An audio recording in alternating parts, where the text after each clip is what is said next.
Good evening, football fans, and to the Raider Nation. Feliz Cinco de Mayo. This is the Cover 3 show with one of your hosts, Chris for Raiders, and also Raider Nation Jasin. Jason, are you ready to start the show? See. Raider Nation Jasin. Chris for Raiders. Chuy, and this the Cover 3 show. Raider Nation Jasin. Chris for Raiders. Chuy, and this the Cover 3 show.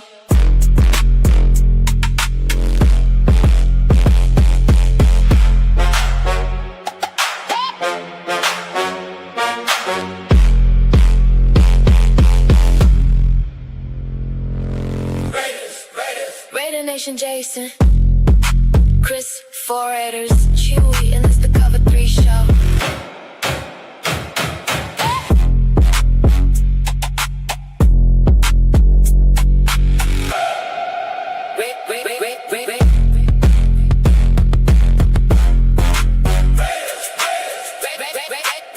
Raider Nation. Raiders.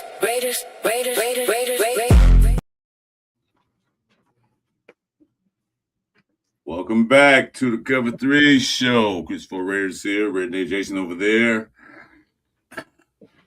And a lot to talk about. Talk about the cuts and the signees, the rookie mini camp, the hype and the speculation.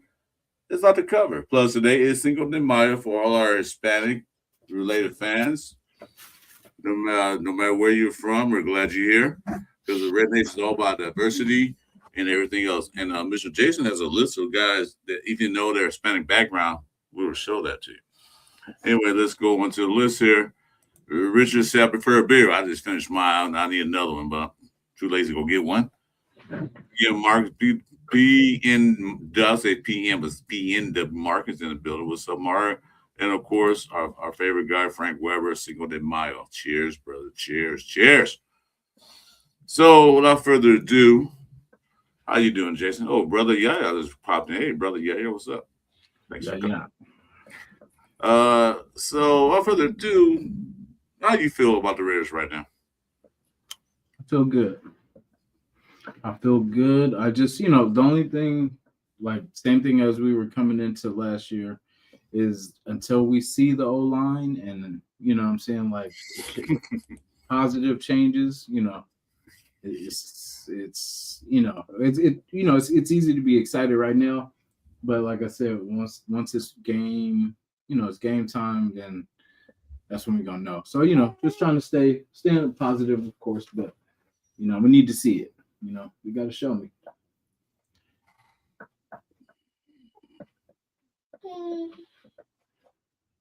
Okay. I'm excited for what they've done in the offseason, free agency, the draft, UDF phase. I'm excited. Am I thrilled that we're going to be a playoff team? No, because I have a guy named Kevin say walk our team at best. You know what? As bad as we've been, I'll take that too. So don't matter. I'll take the walk our team. But I'm not over exuberant like I was the last couple years. I thought AP was head coach. They fired him like a few days later. So I was expecting that because what he did. I was happy with Pete Carroll because he was a winning style quarterback back in the day, but I guess time has passed him by. So I'm not going to get overzealous and overexcited about the Raiders. I'm excited for what they've done, like I said, but not overzealous about we're going to win 11 games and go to playoffs, or we're going to win 10 games and go to playoffs, or we're going to sweep the AFC West, all that stuff. I'm not looking at that. I'm looking at putting to play better and look better on the field than what we've been seeing. So that's all I'm worried about. All right. Well, no Detroit guys in the building. I know you're not coming. I know you're watching a Laker game, so good luck with that. He's a good luck. Raiders going to play us. Well, I'm a big time Laker fan, man, but something I can't watch these guys, man. It's like watching the Raiders, man. I don't think my heart can take it anymore. My heart can't take it anymore. So, yeah. So, don't you have a list for us? I do. One thing is my keyboard is whatchamacallit. It's not working, so I'd have to show it. Let me see. There we go. Okay. Let me show.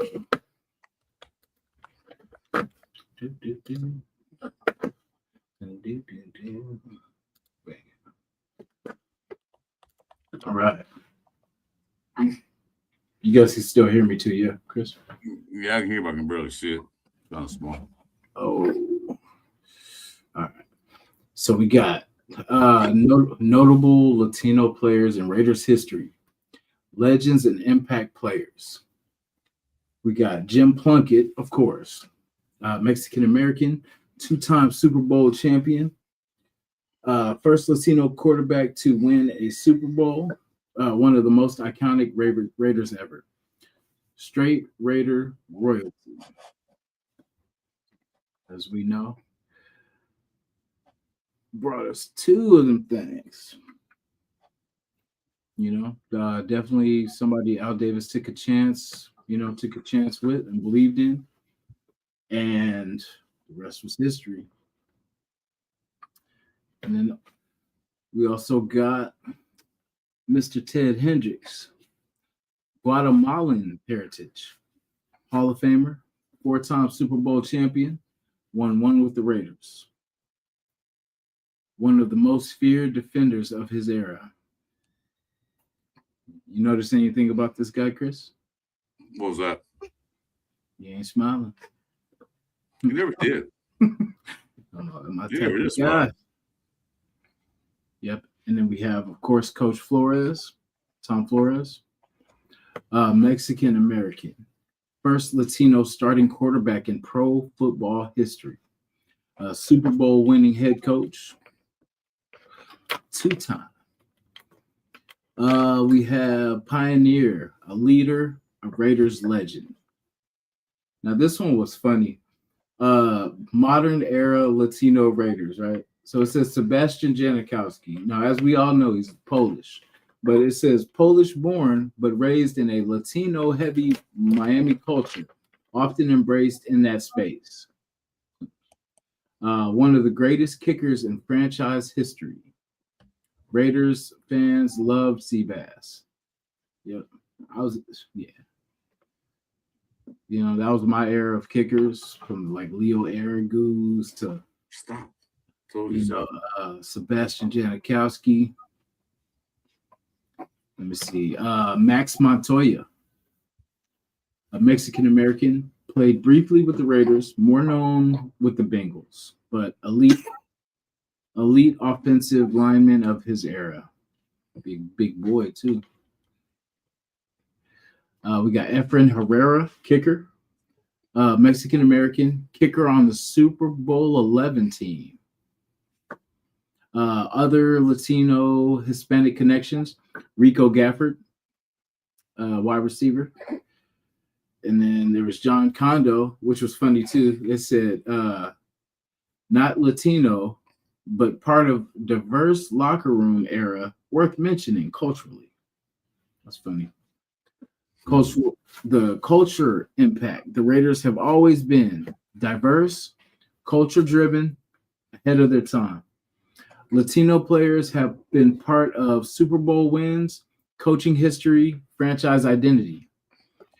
Fire talking points for your show. Oh, sorry. Excuse me. Oh, that was something else. My bad. Autopilot. My bad. Get up there. Yeah. And then we got Mr. Fernando Mendoza.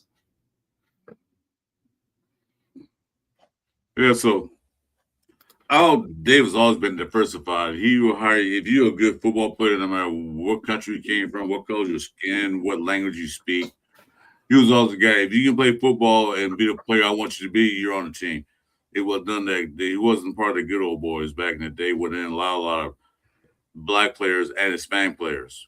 But also now here it is. We have Japanese players. The Raiders signed a Japanese player, the first team to do so in the history of the NFL. So that tells you the Raiders are diversified. They will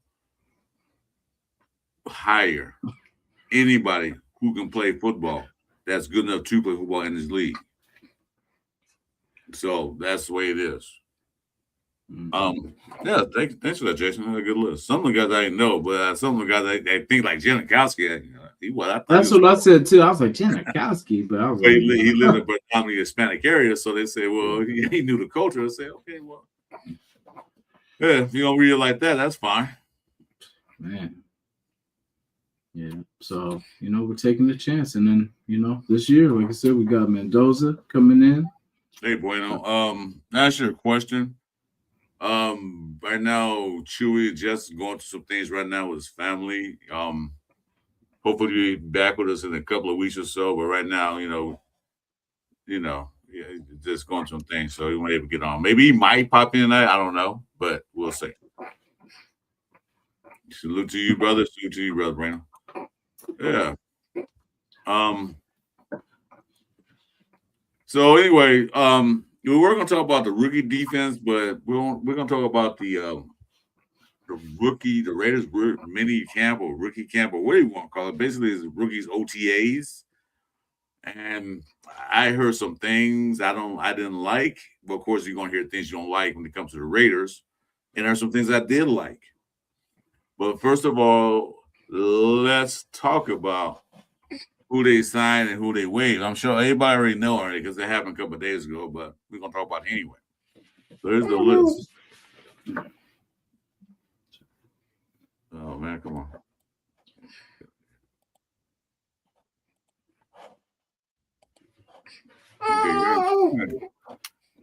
Yeah, I have computer problems too here for some reason.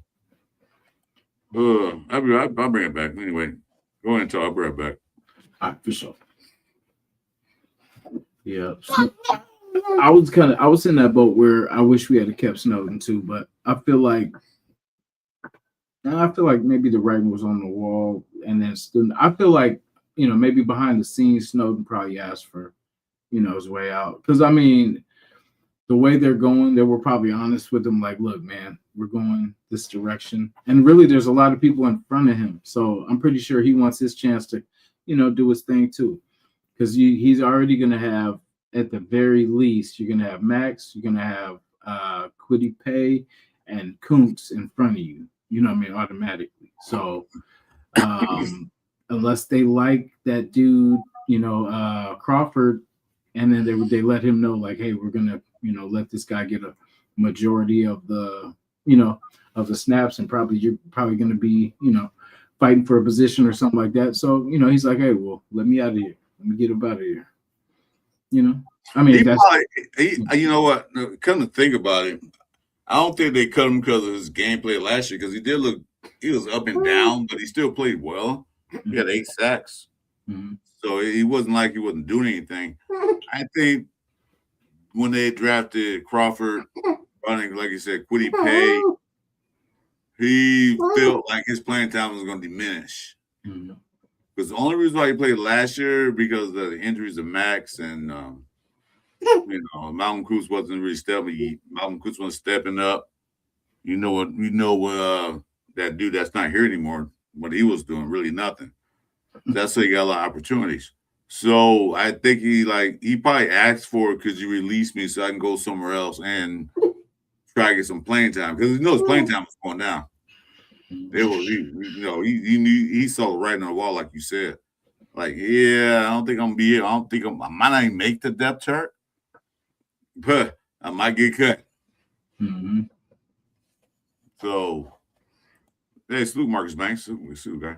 So these are guys that they signed. They signed Traden Stukes, Zune, Mike Washington, my favorite pick in the draft, Dalton Johnson, Hezekiah Massis, your Cowboy, Cal, not Cal. Hey, put some respect on his name now. Malik Benson. They signed Brandon Cleveland, round 7 guy. And they signed a quarterback, Jacob Clark. I thought they were going to sign the other guy, but they ended up signing him.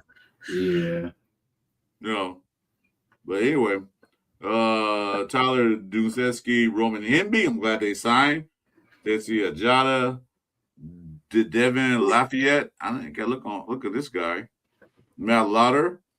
Then they signed a Tokyo Toe. Caleb offered Justin Piggott. Now, when I signed that, when I saw that and went through it, I said, Piggott? I thought they cut him. It's somebody else. I'm like, what the hell? We brought him back? No. Little Fingers? No. Why are we bringing Little Fingers back? Chase Roberts, Corey Rucker, Cian Sloan, which a lot of guys were talking about. They wanted him. So let's see what he does. Gary Smith, which I like they signed him. Xavier Sori, Chris Thomas, Tanner Wall. They signed Boyd Williams. Mm-hmm. And they released Jamie and Davis. Oh, they get released. I thought they released them. And these are the guys they recently signed again today, or yesterday, rather. Jonathan Bradley, that's the guy that came from Cal to Indiana. Remember we were talking about the other day? Yeah, Jonathan Brady. Okay. That's Brady. When I said Bradford, Brady. That's the guy that came from Cal to follow Mendoza. Thank you for following up with that, too. Yeah, because I was like, I know it was somebody, but I thought it was Surratt. But it was Brady. Brady. And they put Justin Shore in reserve list. I thought they had cut him, but they put him on reserve list. So we'll see. Injury reserve. Okay. They also signed Devin Perkins. And this guy, Nicholas Henning. You know where he came from? Nicholas Henning. Oh, is that the Canadian dude?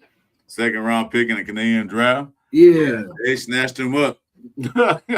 Tackle. Yeah, that's correct. Oh, we got our tackle. No, we signed 2 tackles. We signed Kamar, Missouri, too. Damn, that boy big as Missouri, huh? Yeah, exactly. I ain't never seen nobody with that last name. That's wild. They're seeing Cedar Wade, Snowden, Clinton McCurris, they cut. Oh, Matt Lauder and Layden Robinson. Oh, McClinton Curse was up and down. Yeah, because I remember when they put him on the what do they call it? I think McDummy did it. Yeah, they put him on the practice squad, and the Seattle snatched him up. Yeah, that was he came with Wagner. Remember, Wagner and him came. It was on the same UDFA or practice squad. Yeah, they snatched him up. Played, went to Seattle, and then Pete Carroll brought him back. Now they waived him. So he's like, man, what guy got to do to keep a job? Man. Okay, somebody have a question. Let's answer this question. Hey. Oh yeah. What was the best offseason move? Offseason including the draft. Well, that's all right. That was signing the center. That was the best move. When they signed, it was Lindenberg was the best move they could have made. But if you want to exclude that, I know everybody talk about for me, everybody talk about Fernando Mendoza, but that was an obvious thing. But after that, I'll say the best thing I saw is like 1A, 1B. 1A would be signing a running back from Arkansas, Washington. And 1B was signing McCoy from Tennessee. Those are best outside of Lindenberg moves. I thought they were pretty good in the draft. Now, free agency, it's 1A, 1B again, signing 2 linebackers. So, Walker and God dang it. I'm going to say Quiddy Pay, but it's not Quiddy Pay. And Nakobe Dean. Yeah. I think the best offseason moves. So they did a lot of offseason moves. It's kind of hard to pick one. You got your favorites. My favorite in the draft was Washington. Hope we don't disappoint me. So this is a lot.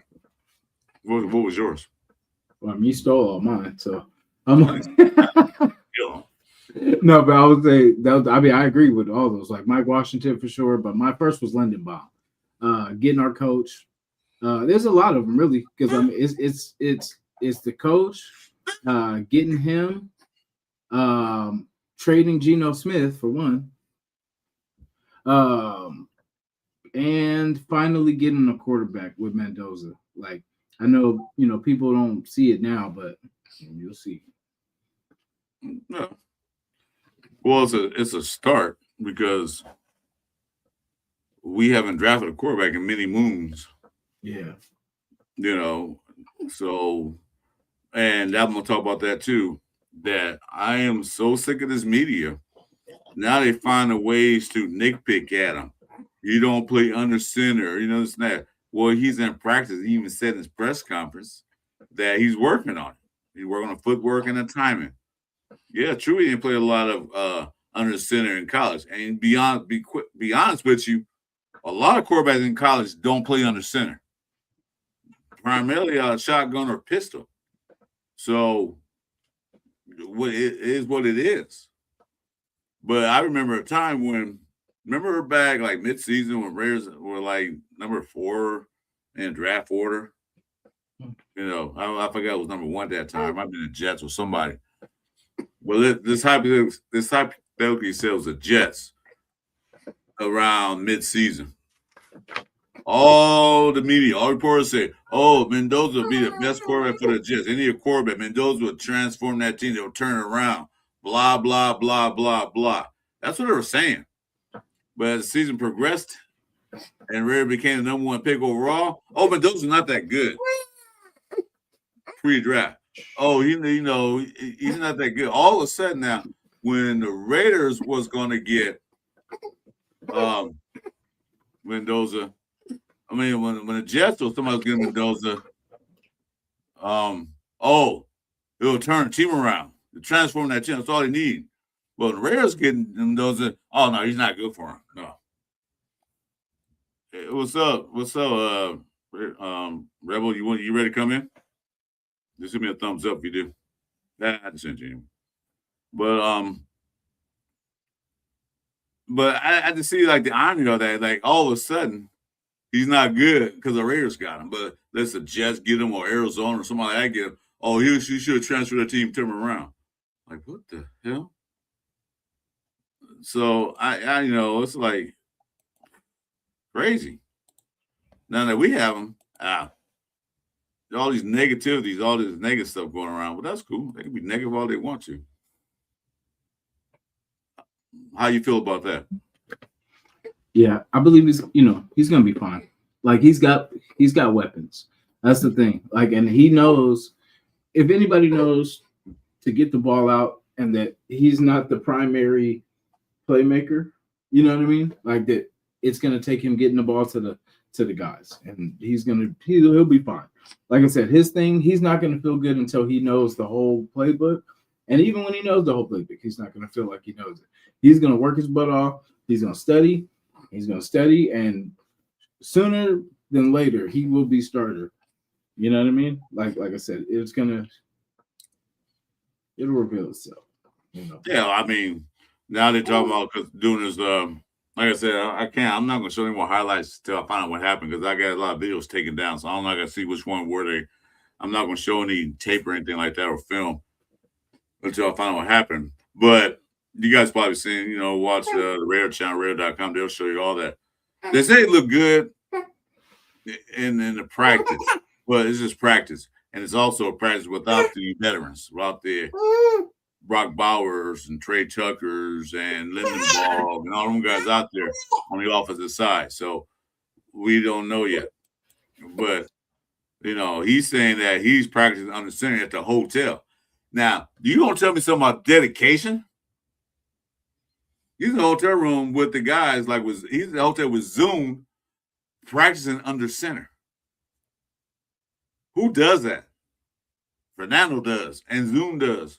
And the rest of the guys that's in the hotel room, they in the hotel room, not necessarily the room, but they in the hotel practicing plays. He's practicing being on the center in a hotel. That speaks dedication to me. He's trying to learn. He says he wants to learn. I expect nothing less from an ex-Cal player. Kirk Cousins made the playoffs before, and Mendoza can step it up too. Well, I don't doubt it. Kirk Cousins been there. That's why they brought him in for that reason, and they told him why they brought him in, so he knows there's no big surprises when they draft him. I thought it was gonna be star quarterback. Why you draft Mendoza? He already knew. They already told him that. Said, yeah, we're gonna draft Mendoza, dude. Yeah. Right, you're gonna be the bridge, but all things if things work out, you probably mainly be the starter for a minute. Well, unless unfortunately injury or something of that nature, you play really bad, you're gonna be the starter. They didn't guarantee him that, but they say, well, the best player's gonna play. Yeah, it's a win. It's a win-win situation really for Kurt, because for 1.3 million, I mean, if you don't play, hey, I'm only making 1.3 to put my body on the line for 1.3, but then if say Mendoza's not ready, then he gets to prove himself, and whatever because I mean, he knows the future. He knows that Mendoza is going to be there beyond this. And he's just there pretty much just in case things don't go, like injury, or if he's not, pretty much learning the offense and stuff like that, which is not going to be a problem. That's the least of our concerns. Like our thing for him is injuries. Like that's the only thing they can really, because as far as a person, he's gonna get it. You know what I'm saying? He's not gonna settle for a backup position. That's a good point, RW. We had a bunch of games where we lost by 2 or 3 points to playoff teams: Bears, Broncos, Jaguars, Texans, and we beat the Patriots and Chiefs. Yeah, exactly. I mean, we had a lot of close games. Our problem was we couldn't score that many points to beat them. Our defense held us in the game, but people said defense beat them up. That's the only thing probably what made me the linebackers and DBs. They were not horrible, but they need to be more in rotation, more depth. So, and they just beat the defense up. And somebody said Laki Tassi. We talked about that Sunday. They put Laki Tassi back on the defense line where he should have been last year. Because we gonna I forgot who said this, but Pete Carroll, or like you said, somebody said it. Pete Carroll said, I need help offensive line, so they put Laki Tassi on the line to make his son look good. I said, dude, no.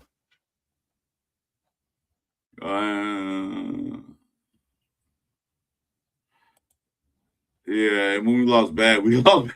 Yeah, like that Kansas City game we talked about the other day, 30 plays in the whole game. Yeah, that was embarrassing. Yeah. I couldn't believe that. Like, you serious? Actually, how much time we have before the season? I think Mendoza probably will start, to be honest, because like it's now May. He's got to August, September. You know what I'm saying? Like, yeah, I think he will start, to be honest. I really do. Because that's what I said. I don't think he's going to start game one. Well, they got the schedule. We see we're playing, but we don't know the order of the schedule. We don't know what, because we rarely have a first home game. Yeah. So I mean, it's I'm pretty sure Mendoza don't care who game one is. He don't care. He ain't tripping. Savage beast. Yeah, but we'll see what happens. I don't see him starting. Because, I mean, how I would look at it is if I got a new center coming in, why kind of waste time with Cousins when, not saying waste time, but like, why not get it in with Mendoza? You know what I'm saying? Like, why not get him familiar with his future center? You know what I'm saying? It's going to be his center for a few years. So why not now? Why not now start? And I mean, we're going to be run heavy anyway. So basically, he's going to be protected. That's what I said. I want to see what the line looks like. I want to see, are we going to be able to run the ball? Because if we could run the ball, he can start. But if our running game looks like it did last year, no, definitely not. Kirk's definitely going to have to come in. But yeah, I would say, like, if we're a run heavy team, like I envision us being, hopefully, that I think, yeah, all Mendoza has to do is on third down, make the right read. You got, like you said, you got safety blankets and Brock. You got, wide receiver, I guess Naylor, until we see somebody else. I'm gonna believe the hype. Thanks, Arthur. Make sure to subscribe to all three of our channels. I'm Chris for Raiders. All three of us, Raiders, Jason, as well as Chuy, Raiders Report. I appreciate it. Thanks a lot, buddy. And have a good day at work. Don't work too hard. Work smart. Taco Tuesday. Genty, and that Washington combination has me so intrigued. I mean, we talk about Mendoza and Cousins and all that. That's good. But really, I've been intrigued is this Genty Washington duel. That's what really has me intrigued. And Washington said, I love to play with Genty. Oh, Sacktown. What's up, Sacktown? Well, we'll bring in Sacktown. We can bring in Rebels coming in. Sacktown, you want to come in? Give me a thumbs up. I'll see your link. We have four guys. We call it Raider 4 show. The Cover 4 show. That guy, that's been more intrigued in the quarterback spot, to be honest with you. Mm-hmm. And then we got that, what's the guy named? The fullback. Going to be back there. Connor Hayward. Yeah, Connor Hayward going to be back there. Oh, my God. I can't wait to see this running game. That's what I want to see. Then I hoping that that McCoy plays. That's what I want to see too, because he's out there running around. Mm-hmm. He looked good. So, do we need a surgery? Hopefully not. Will he be out there starting? Maybe so, because he's going to push Porter. Mm-hmm. He's going to push him like, dude, you don't step up, I'm stepping in. Yeah. Well, now he's not pushing Stokes, because Stokes going to be the veteran out there on the field as far as the cornerback is concerned. And then we got the safeties that we signed. We got like 5 safeties now on the team. Yeah. We got a couple of free safeties. So it's going to be a nice defensive battle out there. Yeah. The AZ boys will stay. I believe they'll both make it. Yes, sir. Oh, yeah, they'll stay. They definitely will stay. Anyway, so that's the schedule right there. There's no particular word because the schedule come out in 2 weeks. So we have at home. But it's gonna be funny. We're gonna play Seattle at home. Yeah, against their former offensive coordinator. That's gonna be a game. They might make that a Monday night game. I can see Thursday or Sunday night game. Yeah, because of how early it is.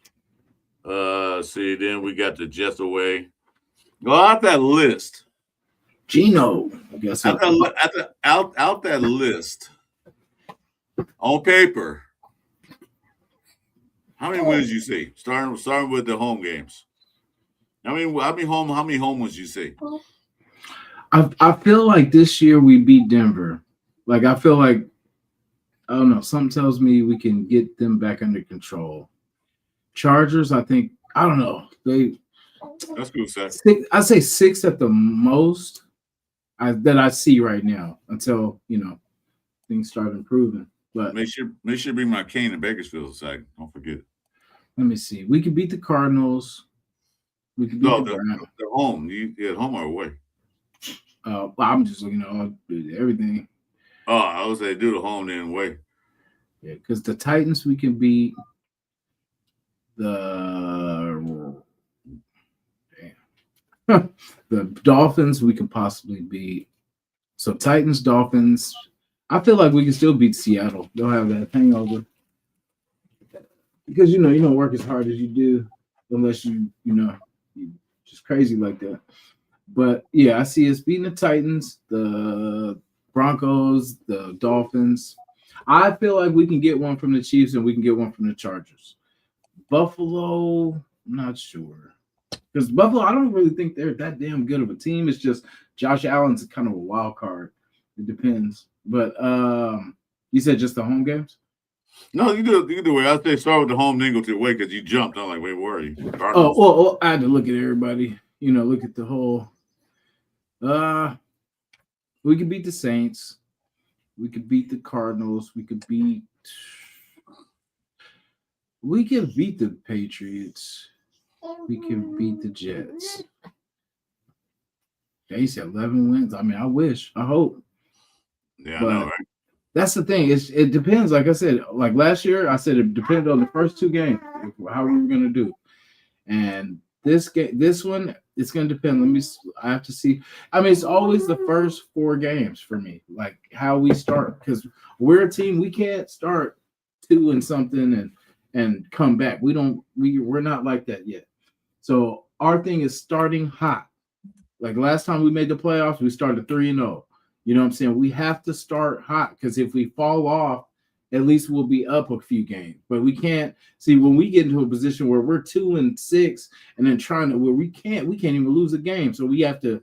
It's a uphill battle. But if we start hot, that's the thing. We can't believe last year. We can't believe the years before, all that. We just have to come play and kick ass. You know what I mean? That's the thing. We can't be worried about, are we better than this team? We got to punch somebody in the mouth. That's what it is. And surprise the hell out of everybody. That this ain't your daddy's Raiders. This is the new era of Raiders. And that's what it's got to be. It can't be nothing related to the past. This has to be, I don't know who these dudes were on the field, but these ain't the Raiders. I don't know what this is. And that's when we get to that, you know what I mean? Well, yeah, that's what I'm saying. Some of these guys will say, "Oh, it's the Raiders. We should win that game. They're gonna take us lightly." So we gotta prove ourselves in the first 5 games. Like, yeah, you better come with it, because we're not selling for this shit. If we go 4-1 in the first 5 games, like I said, the schedule's not out yet, so we don't know who, where, and when we playing these guys. But it's who we playing. So whatever schedule we have, we come out 5-1, and we're like, you gotta take it seriously now. Yeah. So yeah, I can see a split. I think Denver. I think we can get Denver at home. Get the Chargers here. I think Kansas City, they'll probably beat us here, because they always do. We beat them there. They beat us here. I think the Rams is gonna be a good game. To me, that's almost a toss up, because Devontae is coming back home. Yeah, he better drop passes like he did with us. Yeah. Miami, I think we'll get. Seattle, I don't know if it's gonna be as good as they were last year, but they're still the same team. Only difference now, they don't have the offensive coordinator. They lost a couple of players and gained a couple of players, so that's up for grabs. Tennessee, I think we can win. Buffalo is a toss-up too, because Buffalo's one of those teams, like, depends on Josh Allen. They're sneaky good, Yeah.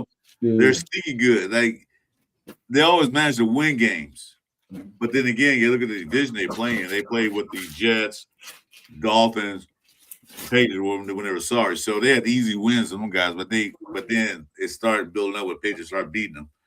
So they got a really easy conference. Then I look at, if they can split with the AFC West, I'm happy. I don't care. Yeah. Yeah, we can go 3-3 in the West. I'm happy with that. Because we already stopped that winning streak with Kansas City last year. Now we got to stop the Chargers and the Donkeys winning streak. Yeah.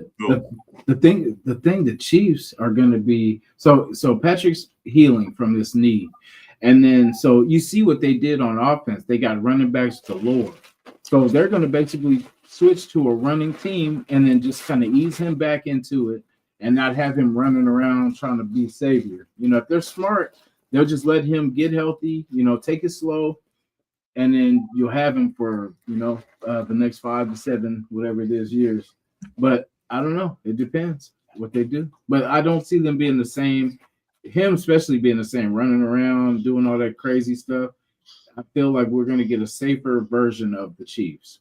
Well, didn't they sign Justin Fields? Yeah. So they're definitely going to do a lot of running. Yeah.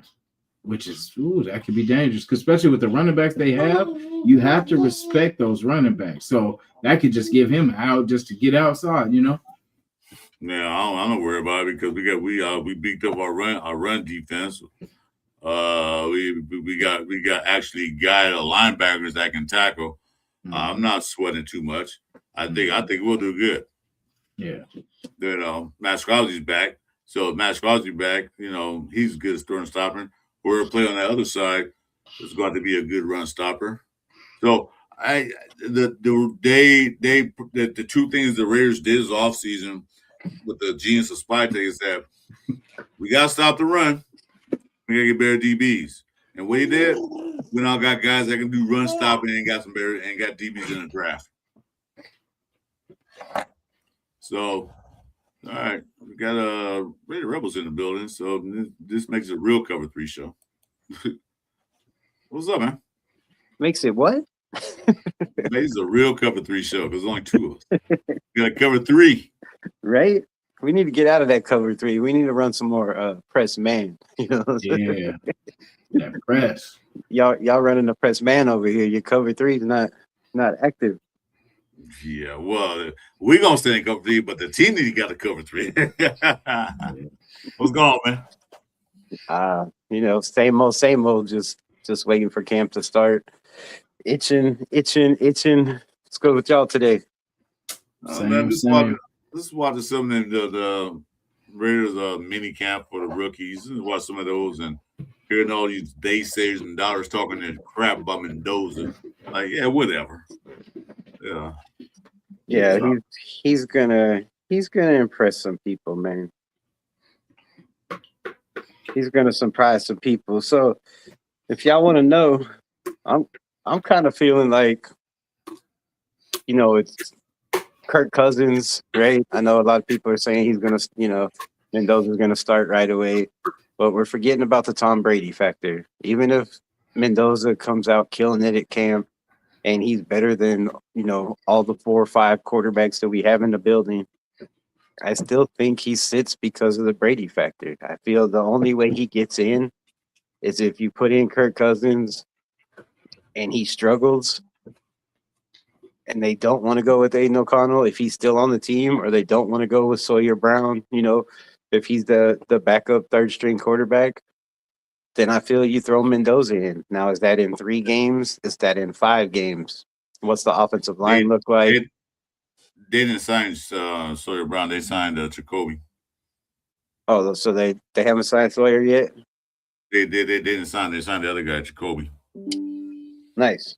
So, well, then there goes that. But, I don't know. Maybe they sign him. Maybe they don't. I don't know. I think he was still out there in practice in the last one. So we'll see. We'll see how that goes. But if they didn't sign both, I just see a scenario where no matter what he does, whether he's ready, no matter how many snaps he takes, at the hotel before practice or after practice, it's not the same as live games. You still got to have preseason reps. And even if he goes out and kills it in the preseason, which, that's going to be hard. It's hard for a lot of rookies, right? So I just feel like he'll play sometime this year. But my dream scenario is, 3-5 games in, we're, whatever, 3-2 or something, and Cousins is not, not what they expected to be. And Mendoza is chomping at the bit and ready to go. And is like, yo, doing all the right things. And they put him in and we go on a run. And, we have great years from here on out. But all the naysayers, man, I've done so much, watching of people saying he does this or people saying he does that. And I think a lot of them are, are hating. I mean, we all know the fact that he hasn't taken many snaps under center, right? But you couldn't tell that by the couple of things that we've seen in practice, right? His footwork, to me, looks ahead of a lot of people in the NFL right now, right? The rollout, the handoff, the passes are a laser. I mean, what more can you possibly want from a kid that's 6'5", hard to tackle, 230-some pounds, has the arm strength to make all the throws, has what most quarterbacks don't have coming out of college. He has toughness, right? You see a lot of these college quarterbacks coming out and they're soft. I mean, a couple hits, they're on the sidelines. Like this dude, he's tough. He's got the mental toughness. He got better as they went in Indiana, and I feel he'll do the same thing with the Raiders. He's going to get better every single practice.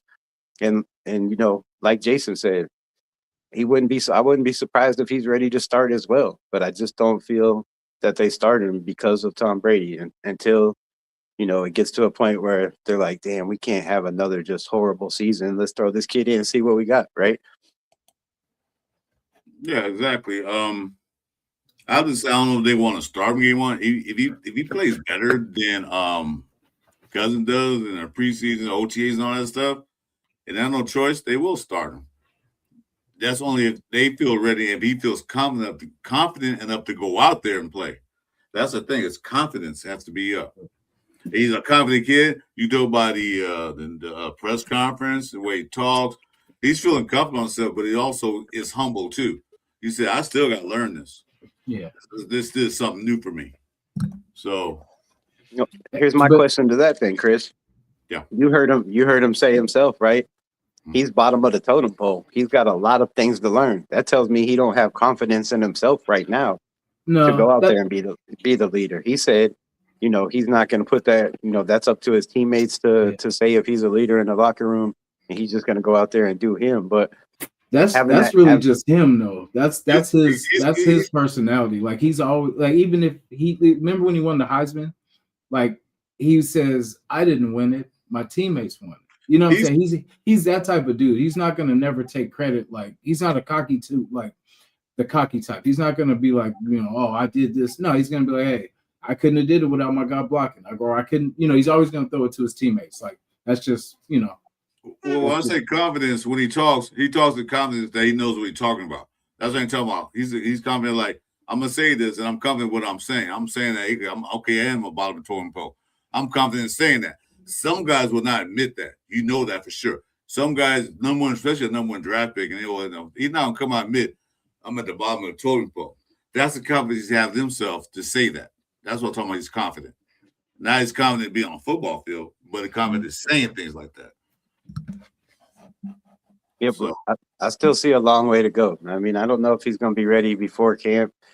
If you watch every one of those clips that they posted of him throwing the ball, he did the same thing. You got that tap before you throw the ball.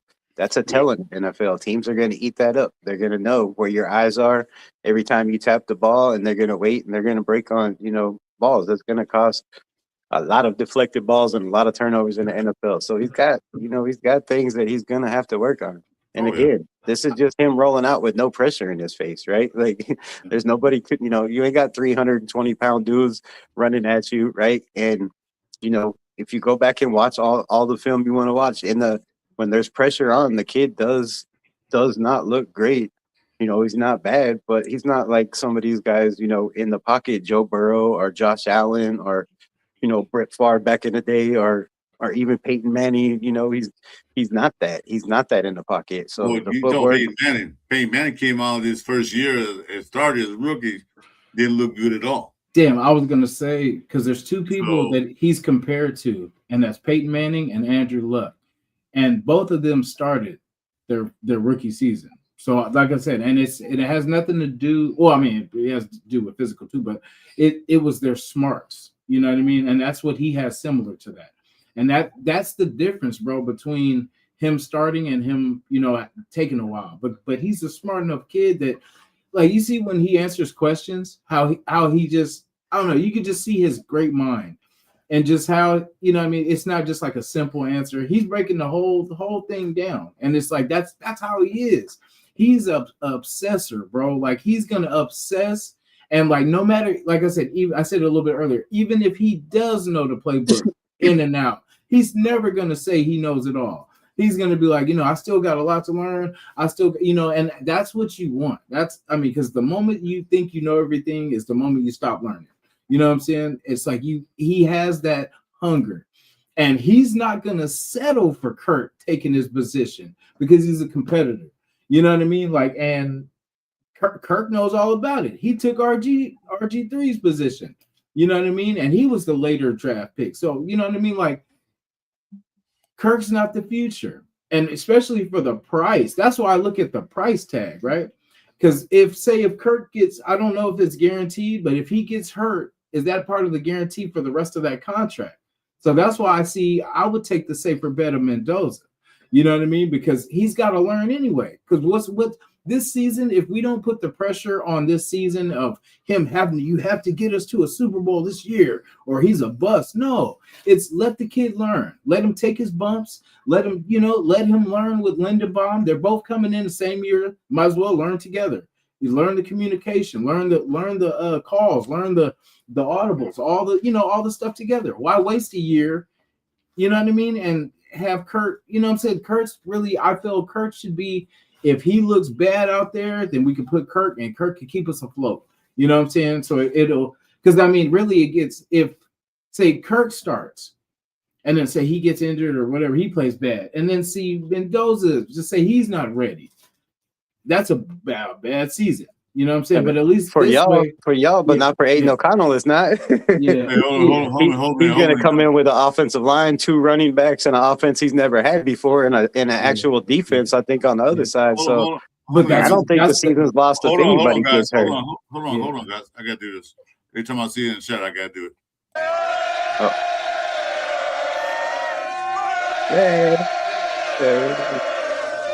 All right. But you said. I see your point. I see your point, Jason making, but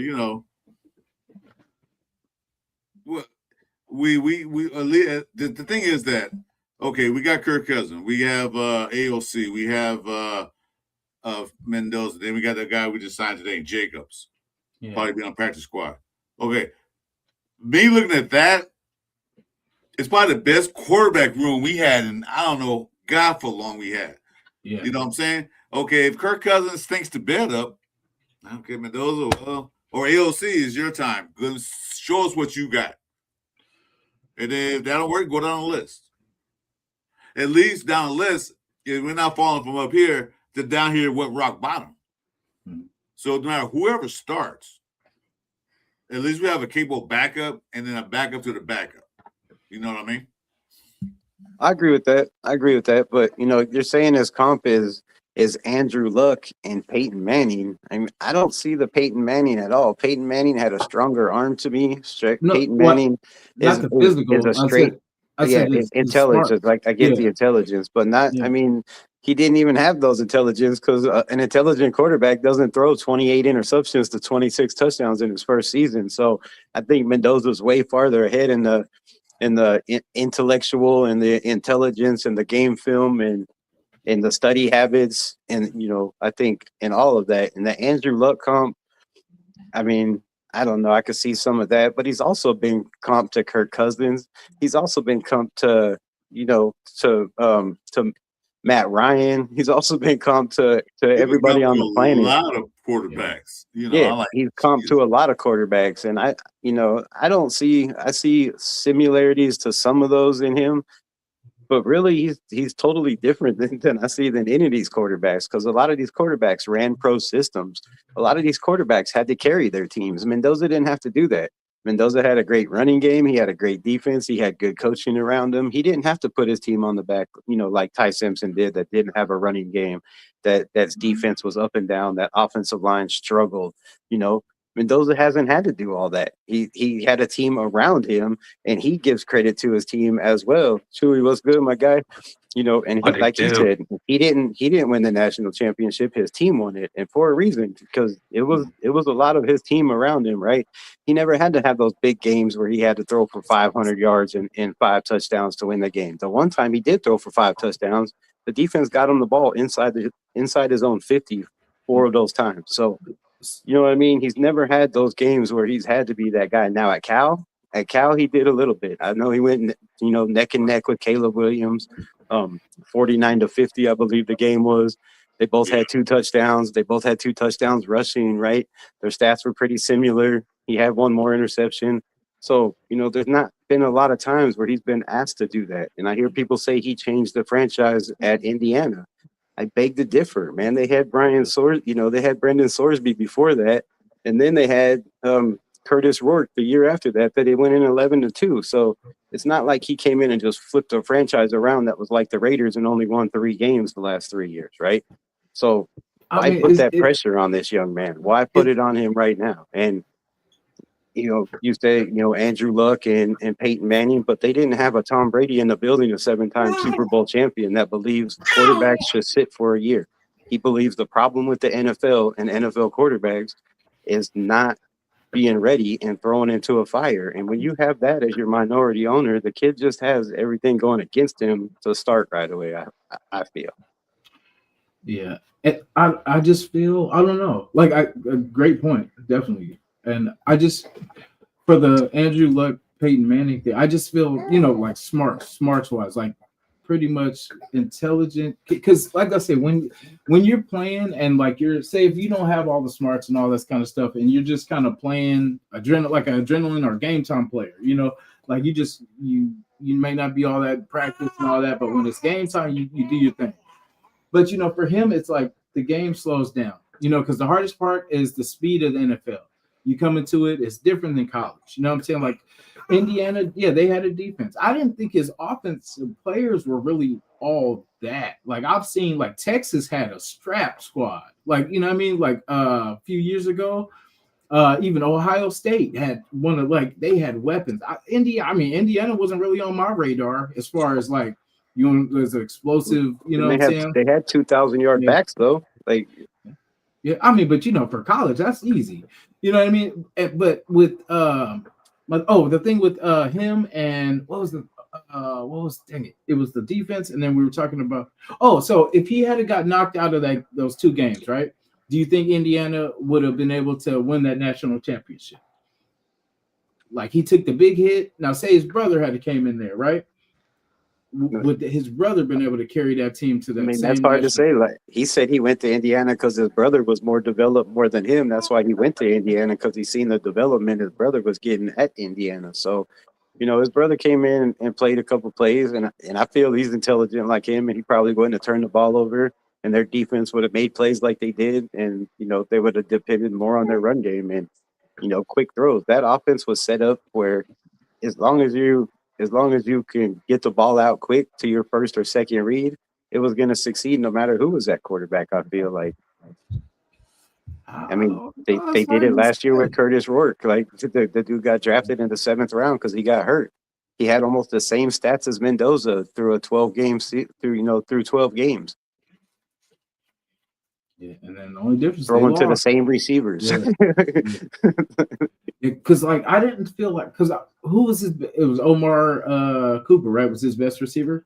Oh, yeah. Omar Cooper. He had Elijah Surratt. He had Charlie Becker. He got EJ Williams, who is now on the Raiders.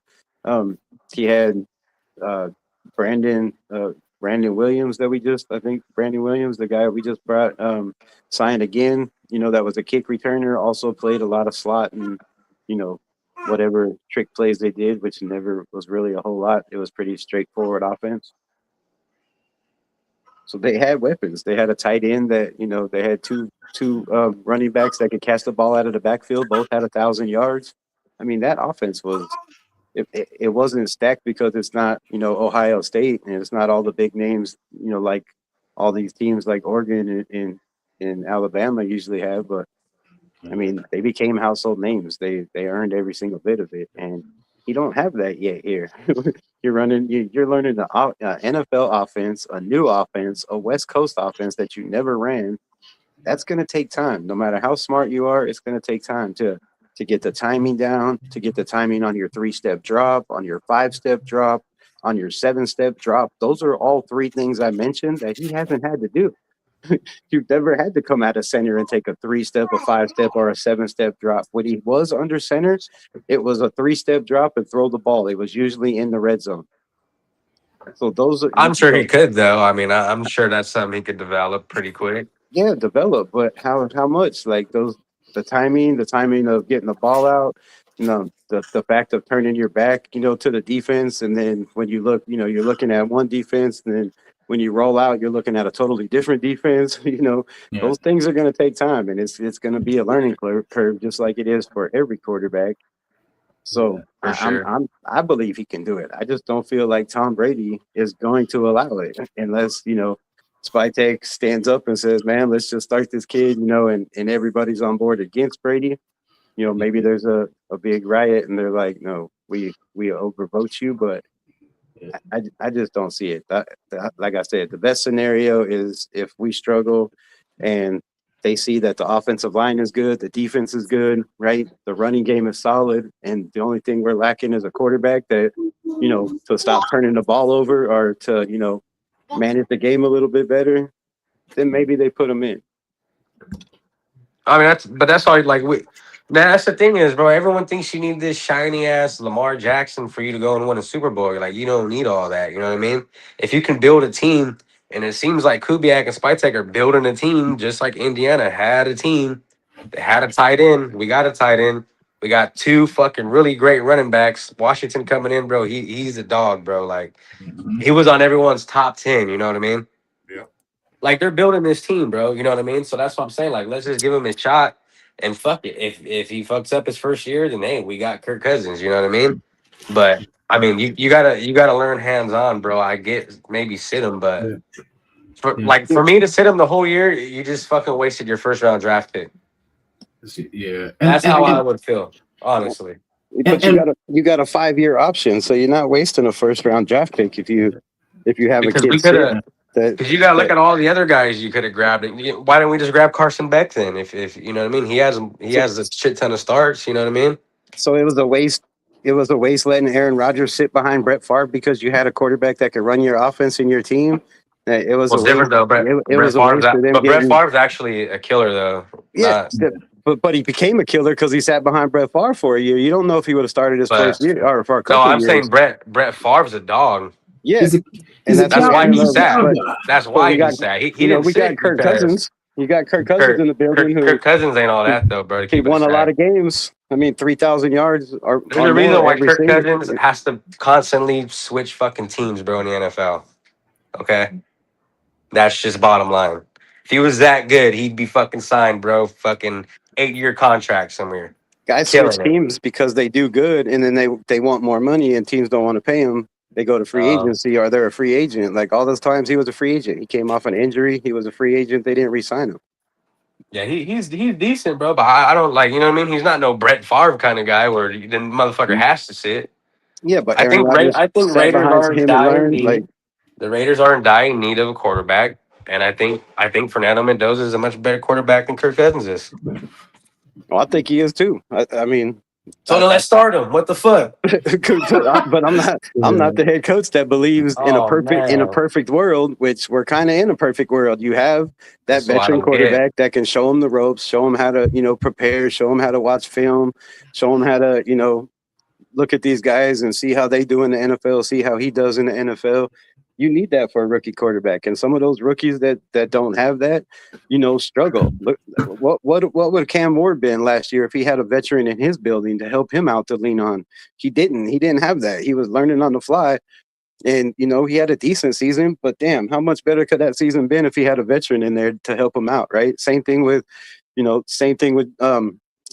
Caleb Williams. Didn't have that veteran, quarterback in there to help him out, to lean on, to show him the ropes, to show him how to prepare for the NFL. But who did have that? Drake May had Joshua Dobbs in the building, and they made the Super Bowl his second year.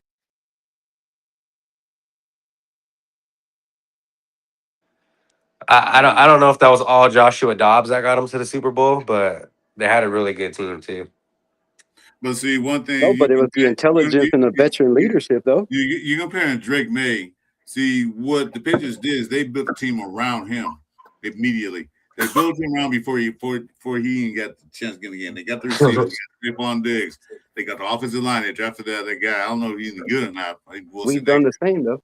Yeah, well, we're doing the same now. We didn't do the same before. We got the old used cars. Now we get brand new cars in the parking lot. We get fresh cars, get in there and start working together. Like I reiterate that it Kirk Cousins. So Kirk Cousins is not the starter. They did not name the starter yet. Who's going to start? So we don't know who's going to start. But if it happened to be Kirk Cousins, go out there, and if he shit the bed in the first 3 games where he's throwing a bunch of picks, fumbling the ball, and do some dumb mistakes, yeah, they're gonna bring him. The Raiders Nation gonna demand Mendoza to get in there. But only thing Tom Brady was saying that he would like his quarterback to sit for a year. He would like to. Now, being the first round pick, the first overall pick, like he said, doesn't make sense. Why would you pick him?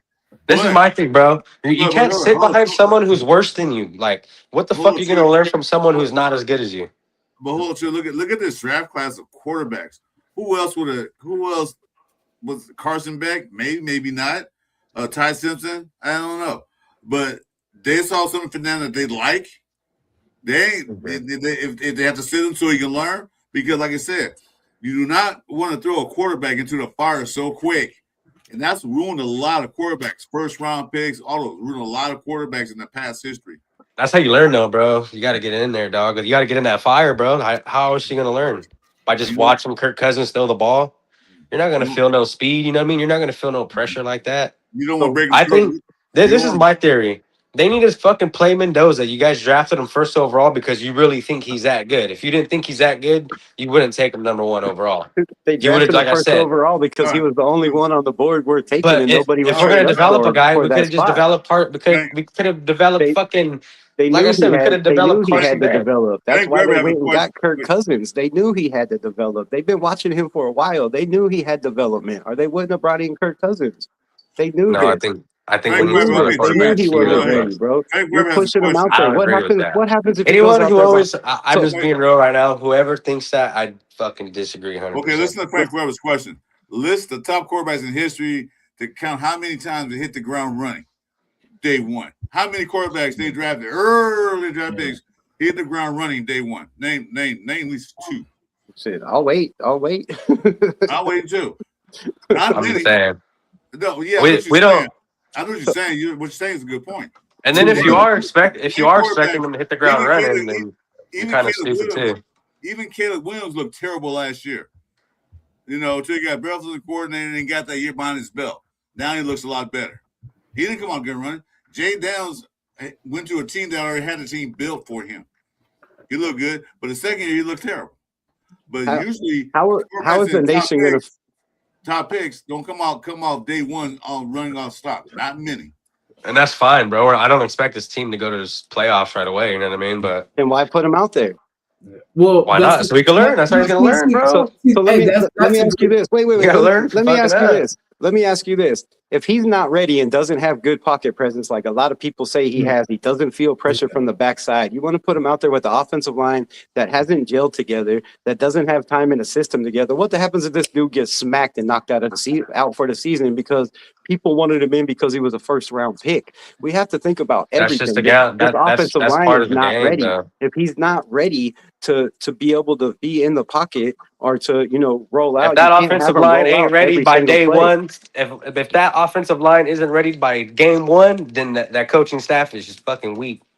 Your expectations are crazy, my brother. Like I'm being 100, bro. I'm not even know who's going to be the starter. Like, bro, you have go back and watch Seattle. You have all these guys. Seattle last year. You just signed fucking dudes from the Raiders. And watch Seattle last year, and then you go all in on Trey Zoom. So you better get that line figured out.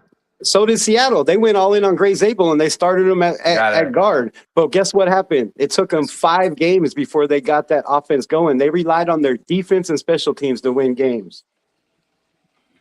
Yeah, that's not good. But they won the Super Bowl. But it took them 5 games to get it together. You expect it was the offense, though. To come out with a brand new head coach, a brand new offensive coordinator, brand new defensive coordinator, and they're just supposed to come out and hit the ground running. That's crazy expectations. I think you just gotta let him play, though. Let him learn. To be real, he'll learn from his mistakes. 75% of the number one. Let him get hit, bro. It's part of the game. Like, fuck keeping them all safe. Fuck, bro, your quarterback, bro. Get out there and play. Now you're taking away his life expectancy in the NFL by letting him get beat up on an offensive line that can't protect him right away. That's insane. Let Kirk Cousins go out there, the veteran, and take those lumps. A guy that knows the NFL, that can play with timing and rhythm in the NFL. Mendoza hasn't got that yet. It's going to take time to get the timing and the rhythm of the NFL, just like it did for Indiana.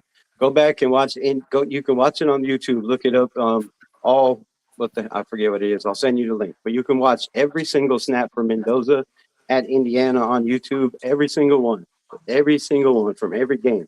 And tell me that he was that guy in the first game or the second game or the third game. No, it was the fourth and fifth game where he started feeling himself and having those 17, 17 attempts with 16 completions and 3 touchdowns and no turnovers. It took time. It takes time, no matter who you are in a new offense and a new system with new teammates around you, right? It's going to take a minute. I just don't see rushing him out there. You have a shiny new toy, protect that toy, let him be prepared and ready to come in. And, that's my take on it. I just don't see rushing him out there. Well, I was gonna say, but when you say like rush, but like we're not rushing though. It's time. Like, you know what I mean? There's no, because like I said, if we're not counting this year, there's no rush. Like because when you say if he's gotta learn. Yeah, you gotta learn. Like that's the thing. Like, and 75% of the number 1 pick quarterbacks play. How many of those guys have made it to the playoffs or even are still starters in the NFL? What is that percentage? I could look it up. It's crazy low, my brother. There's only like 5 or 6 of these first, guys picked first overall that turn out to be anything. I mean, come on. It took Baker Mayfield and Sam Darnold and dude, all these guys to sit and go to other teams before they found the right fit and picked up the NFL. Those are all smart quarterbacks that had great college careers. They weren't as smart as I was gonna say. Darnold wasn't. He went to you. Oh, sorry, Chris. I'm not. My bad. You know what? I'm sorry, but that's to your point, Chuy. I see what Chuy's saying. The thing I'm saying is that he shouldn't. I mean, I don't say he shouldn't. If he's better than Kirk Cousins and OTAs and preseason and all that stuff, okay, put him in game 1. But if he's not ready yet, if the coach, offensive coordinator, and the rest of the big brass say, you know what? They'll sit that young man down and talk to him and say, how do you feel out there? So it's fuck the vet and just send the vet and let him get smashed. Just let Kirk Cousins get smashed too. I don't fucking get this shit, bro. He's expendable. Who cares? He's not the future. Kirk Cousins he's not the future of our team. That's fucked up, bro. So fuck the vet, fuck the old guy. That's fucked up. No. I'm just saying he's not a future. I'd rather put the new guy in. I'd rather put the new young guy in who can move around a little bit. He already knows Kubiak's system. 30. I would keep Kirk Cousins take all the bullets. Okay, what you do? You push him 30. So that's dirty. You got to pick a new guy. I'm not putting no hate on Kirk Cousins. I'm saying that. I feel like give Mendoza the first 4 games because it's easier for us to kind of continue progress with, say, Kurt picking up the slack. Say if the first 4 games Mendoza, 1 and 3 or whatever. But I mean, really, what's the rush? Like, that's gonna kill his confidence. Bench him after 4 games because he's. But if he's that smart, why is it gonna kill his confidence? If he's that good, what? And see, that's what I'm saying. Like, he's gonna be fine. That's what I'm saying. We're talking hypothetical. It sounds to me that everyone's like all fucking just scared to fuck it, bro. It's football, dogs. NFL, you get paid millions of dollars to be a quarterback, so go be a fucking quarterback. Go play. It's football at the end of the day. Football, bro. It's football, bro. People make it harder than go talk to Patrick Willis and fucking Ray Lewis, dog. You know what I mean? Let them talk to that kid. Go fucking play. Don't be a pussy. Be a man. Because it's hell. Because I think it'll be easier just to start him, and then. But like I said, he'll be fine. We're doing start him now, so we know if we need to draft the quarterback next year. That part. And you're already doing drafts already, huh? Hey, but he'll be because like the way the team's coming together, it's not just Mendoza. It's not just he's going to be the instant. It's everything's coming together at the same time. We got to run, hopefully run. The running backs. I just haven't seen the blocking yet. I haven't seen the run blocking yet for this team yet. So until I see that, but. Things are starting like the defense. He has a good enough defense. We haven't seen anything from the team yet. We don't even know what the team is. No, but I mean, we don't even know what they're going to run on defense or offense. Or that's what I'm saying. How do you know the offense? How do you know the offensive line's bad? I mean, you ain't seen shit yet, bro. We don't know that yet. But I know. I guarantee it's better than last year. I promise. Oh yeah, that's because we got a better line coach than we had last year. No, it's because we got an actual fucking center this year. We got a real center. They picked the whole line guys. We got a center. I don't believe that hype about Brendan. A real center that struggles in pass pro. I'm sorry. I don't think we had the talent because after JPJ and what's his name went down, Colton Miller, the talent sucked. It had nothing to do with Brendan Carroll. Yes, it did. But yeah, we got more back. We got more back. That whole room was shit. After JPJ and Colton Miller went down, that room was garbage. I'm sorry. but it had nothing to do with It Brandon was Carroll. garbage You when could have brought Jason, any coach in, and you're gonna be like, "What the hell?" am I Jason, supposed what to do what with games were you watching? all It was of garbage them. when they were in there. What are you talking about? All of them. It was garbage when they were in there. What are you talking about? We won a game. Wait a minute. What game were you watching? Because I watched a game where The players weren't garbage. It was the fact that they put everybody in different positions for the first time, and then they kept putting guys at different positions and moving guys around because guys got hurt. There was a couple times where I center watched in front that was sitting around never a booty center. blocking. What We game had were a you only- watching? We had But a center. the only that was good never a lineman we center. had was really JPJ, bro. Cole Miller's, I think he's, and he didn't even play most of the year. JPJ that's what I'm was out. saying. That's all we had, bro. We kept, That's what I'm saying. When they went out, it was that's the only guy we had. Still And garbage Cole when they were Miller. in there still. No, I mean, okay, when they were in there before both of them got hurt, how many games did we win? How many points did we put up? one. And How then how many many points did did we we win put up? after that? How many points did we put up while they were in there?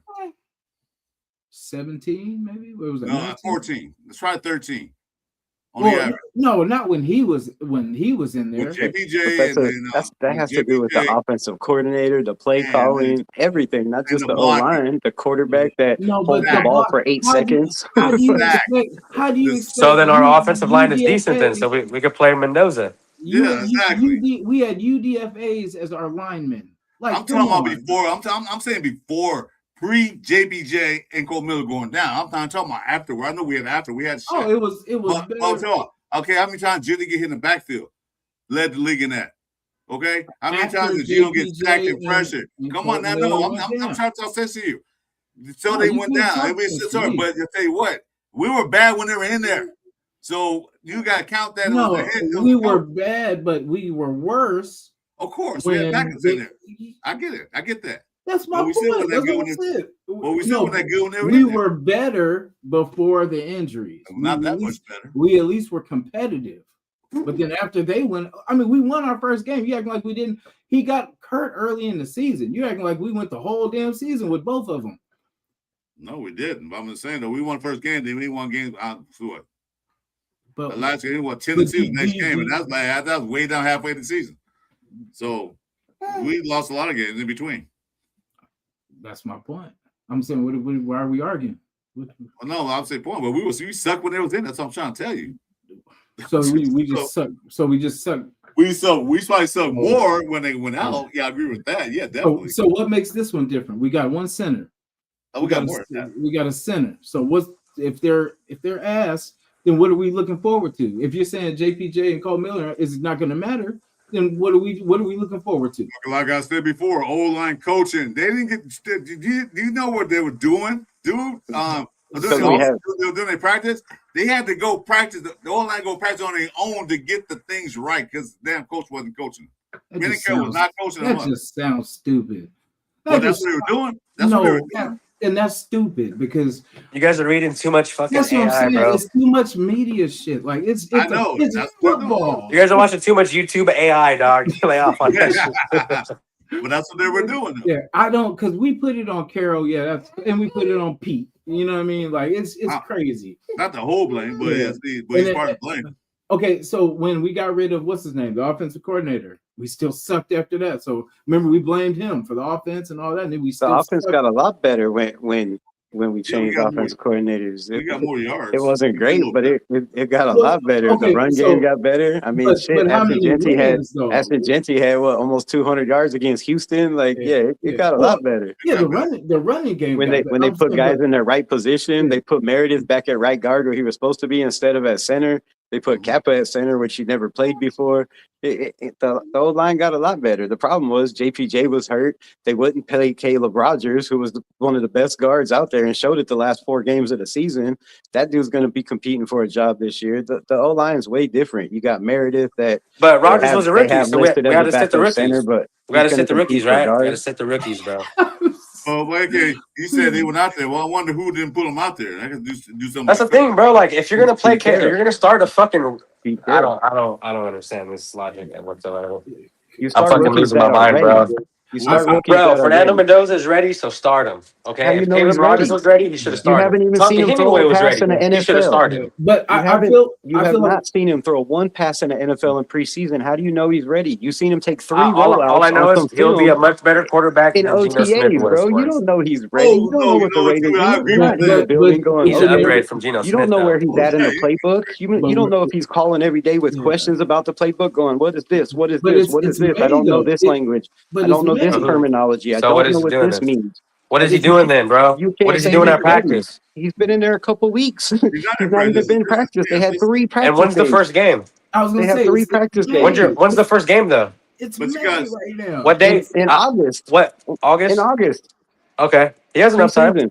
Enough time to Preseason work, in bro. August. but you know what? He hasn't worked with the vets. No, I'm talking about game one, dog. When's He game has, one? Real game. he September. We hasn't don't worked know. with the vets yet, We don't dude. know. He The is He has schedule's not time, out. bro. He has time to The learn. schedule's out. The schedule's not out. You guys got cannot time. protect this kid like he's some fucking Yeah. golden It's child, bro. September. Let him get hurt. He has. He is a child. He's 22 years old. He's 22 years old. A young kid coming into the One NFL. thing, he hasn't Grown worked man with to the me, vets yet. shit. We don't know 22. what he's Got more money than all of us. At that part, Not yet. He hasn't signed his contract, but he will have more money now. Yeah. So I feel throw him like out there because it- he's not ready, just to make the fans happy. Because why? Because everybody thinks no, because we need a rookie of the year because we're gonna go to the playoffs if he plays. Man, that's crazy hype. like you That's said, crazy hype on this kid. No one's That's ready. not what it is, though. No one's ready. Game What one. is but it then? We're not going to the playoffs. What is it then? Why do you want him So out do there you so think bad? sitting Fernando Mendoza is going to get you to the playoffs year 2? Exactly. That's what I'm Yes. saying. Like, You do? He has to take. Would you his put money on that? first You put game. $100 on that. Yeah, I would. Okay. No. If he sits all year, if he sits all year, we make the playoff next year. I'll put you $100 on that. He's got to Okay. take his legs. I'm down. this year. I'll take that all day. He's got to take his. If he legs. sits all year, You know why? if he sits all year and You we know go why? to the Because Tom let me hear it. Brady sat for a year behind Drew Bledsoe. The following year, they made the playoffs. But Tom Brady wasn't the number one pick. Sat for a year. The following year, What they round made the did Tom playoffs. Brady get drafted though? Look at all the What quarterbacks round- that sat for a What year. round did Tom and Brady made get the playoffs. drafted? Jordan Love sat for 3 years. What round did year, Tom Brady made get the drafted playoffs. though?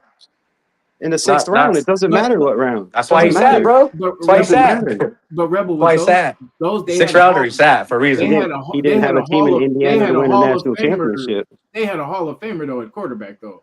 In those examples though. You know what I'm saying? It's not like he's going into a situation where you got Kirk Cousins as your only competition. I We're mean, acting like Kirk Cousins is not good. We're acting like he didn't throw almost 4,000 yards every season.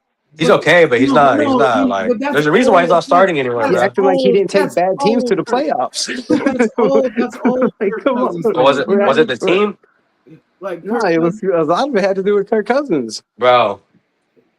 Kirk, I don't know why you guys hate Mendoza so much. I don't get I it. know why. How is it hate Mendoza because we don't want the kid to go out there when he's not ready?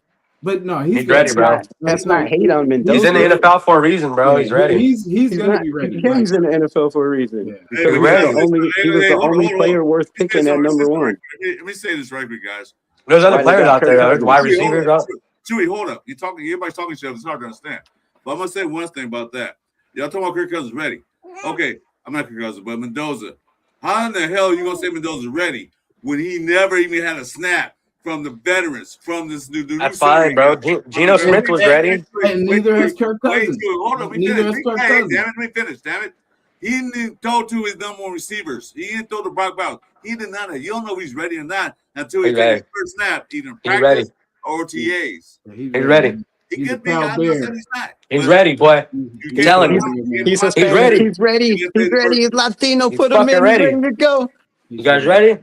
He'll be ready. Like I'll say, he's studying. By September, bro, he's gonna be ready. You know what I'm saying? Like I'm just saying, everyone can't be all pussy about this kid, bro. Let him go You're out there putting and so much play, pressure bro. on this young man that don't need to be on that's it. the You're thing. putting There's added pressure that there's doesn't no need to be there. pressure. So if the offensive line is that bad, there's no pressure. oh yeah, no, I want pressure on him. I want I pressure. mean, but really, I want pressure on that quarterback. You damn right, bro. Pressure This makes year- diamonds, baby. Come on now. This year's not. We're not playing for nothing really this year. Our thing is to get him ready. Not all coal turns to diamonds, my brother. Get him situated. Get him comfortable. 'Cause, I mean, next No year, matter how much pressure you put, some of it There's- washes away. Yeah, I'm There's talking no like time. Not Mendoza. No time like the present. Yeah, I'm And talking there's like no they played time like first the NFL present to game learn. already. They haven't played anything yet. That's Yeah. they ain't no TAs yet. That start next couple But weeks. but Kirk is new here too. Like if anything, Aiden is Kirk sucks, bro. Yeah, I don't know about sucks. I'll be 100, bro. Yeah, I mean, Kirk's like, been with Kirk ain't that Kubiak good, bro. before, though. Kirk I is mean- not. He knows I what he's would trying not to want do. my franchise quarterback learning fucking from Kirk Cousins. Okay? damn, Chuy, what did Kirk do to you, man? I know, right, man? He's just not all that, bro. He's all No. that. He'd be somewhere, bro. He's fighting for a starting spot on the Raiders. He's not that good. We got to. He's here because he's friends with Clint Kubiak, who he's been in buildings before. He would have They been in know each Seattle, other. then, bro. He would have been in Seattle. I feel like because Atlanta picked him up by that money. He had so a job. been He was with the Falcons. Yeah, they've been on that Under money, so he contract. can go anywhere. Heisman equals NFL ready, bro. No, it does not. Yes, Troy it does. Smith- No, it does Troy not. Smith won Show the me how Heisman. So many Richard Heisman Snyder trophies- said. Show me how many. That's what Heisman Richard Trophy Snyder winners- said. I believe Show it. me how many Heisman Trophy winners have won a Super Bowl. I went Richard Snyder on that one though. He's Look it up. he's Look it NFL up. ready, bro. Not Super Bowl ready. NFL ready. I know Marcus Allen for sure. I don't think Doesn't this equal is. NFL ready either. I don't think this is going as planned, man. Diego Pavia was runner up to the Heisman, and he barely on a roster. You think he's NFL ready too? I think it's better than fucking Geno Smith for damn sure. Well, shit, you compare that to nothing, apples and oranges, man. Come on. Crazy. No, hey, I promise you, he will be ready, guys. Like he will be ready. I think that's the only thing is I know he'll picking up the offense is your only enemy if you don't. You know what I mean? Like it's if he has the offense, then he can play the game. And I know him, he's not gonna let Kirk outdo him. He's like I said, you'll see how it plays out. You don't just have to know the offense. You have to know defense and defensive schemes. There's a lot of trick defenses. Some teams are running press on one side and zone in the other. Some teams are running press on both sides and zone in the middle. But Some teams, most teams switch and move guys around in motion constantly before the snap to confuse people. He's got a lot to learn, bro. He's not going to just come in on the sideline. He's not going to come in against teams I know, but like the Chiefs, so that's why and the this Broncos, team. That's and why the Chargers and Seattle and the 49ers and all these Bro. teams that have top 10 defenses and think this kid's going to come in and pick them apart. You're smoking him, bro. There's no way. You're not talking right, You just said pick them apart. We're not putting that type of pressure on him. Like they're gonna ease him into it. It's not like they're gonna have him throwing 40 times again. It's gonna be a run. You said he's ready team. if he knows the offense, though. Yeah, he's ready to carry an offense, an NFL offense. If you know the offense, if you don't know what coverage they're in at the line of scrimmage, and you can't change plays, or you can't call shit out, or you don't know who the mic is, how's the offense gonna work? Bro, that's why he's in training right now. That's what I'm saying. How are you going to learn that without? You guys are training as we talk. You can't learn that on the sideline. You just can't. Like he has to learn from the center. You're coming in with a first-year center on your team. You know what I mean? Like you guys have to learn together because you guys are the future together. There's no point in getting Kirk for 1 year to come in here. You know, he's here to teach Mendoza the system. You know what I mean? Like to be that mentor to say, hey, this is what this means. This is my thing, Jason. Kirk Cousins don't even know this fucking system yet, dog. They came in the same amount of time. He knows Kubiak's system. It's the same. Dude, fuck that, bro. There's no. If everyone, okay, no, I don't believe that. There's no way. Same system. Kubiak said it himself. He knows Kubiak's verbiage. He knows the system. Okay, he knows what Kubiak likes. Yeah, he probably does. How Kubiak runs his offense. So if Kubiak's system stays the same, then he's gonna end up like Pete Carroll. He's gonna end up like Pete Carroll, bro. Kubiak knows how. Straight up. Kirk Cousins knows how Kubiak runs his things. He knows his verbiage. He knows when he say things like that. Mendoza don't know that yet. He can teach. And Jamal Adams knew Pete Carroll's defense. Wait a minute, Chuy. You're talking about defense. You're not a quarterback that runs the whole damn show on offense. You just said Mendoza had to know the defense to start, bro. What are you talking about? Y'all have a good night, bro. I gotta go. All right, man. Hey, keep Mendoza. Hey, see, truth hurts, man. Truth hurts. I feel I have confidence in him, man. Like I feel like he, you know, of course he's not gonna know everything, but how's he gonna learn anything if he's So somebody better clip that shit. Man, look. Because I mean, you're competing with AOC and Kirk Cousins. Like, are you really saying that Kirk Cousins really has 100% chance of starting? No. 75% of quarterbacks that are number one picks start. So I mean, he has a big chance to. Yo. Now, if he's successful or not, then that's yet to be seen. But I'm pretty sure I'm pretty sure he's going to pick up this offense and he'll be fine. You know what I mean? It's not, but because that's the thing. If it's somebody else, yeah, I would probably worry. But like I say, he's smart enough to figure it out.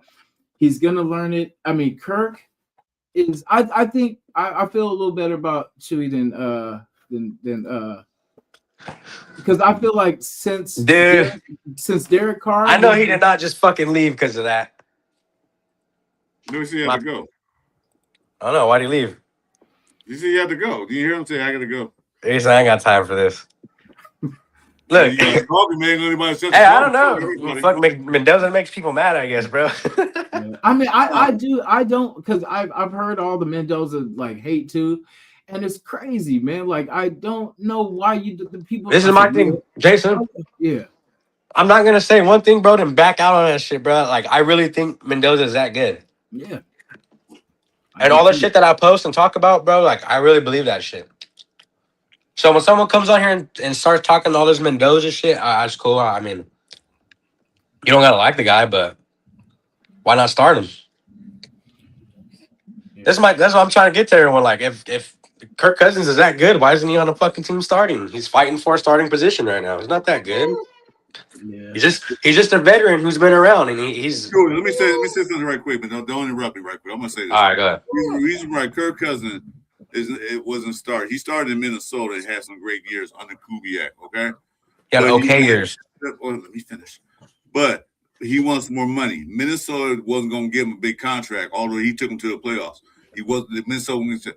So Atlanta said, "We'll give you this big $140 million contract." What are you going to do? I'm going to go play for Atlanta. Now, when he gets to Atlanta, they fucked him over because he knew he was going to be the starting quarterback. And what they do? Draft Penix. The Atlanta wasn't going to draft a quarterback. That pissed Kirk Cousins off. But why should? Oh, see, this is. No, I'm telling you. Motherfuckers be in their feelings too much, bro. Well, Chuy, I'm just telling you what happened, dude. I don't care about that shit. I know. Let me hear it. Yeah, I'm just telling you. I don't. That's their problem. I'm saying them. So he gets butthurt in Atlanta because they picked Penix, right?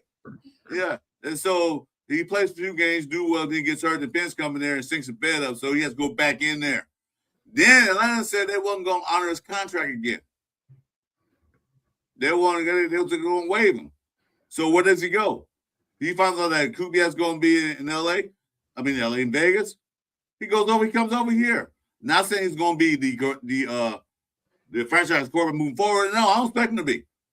I expect him to play well and do well if he's in there. Better than Geno Smith.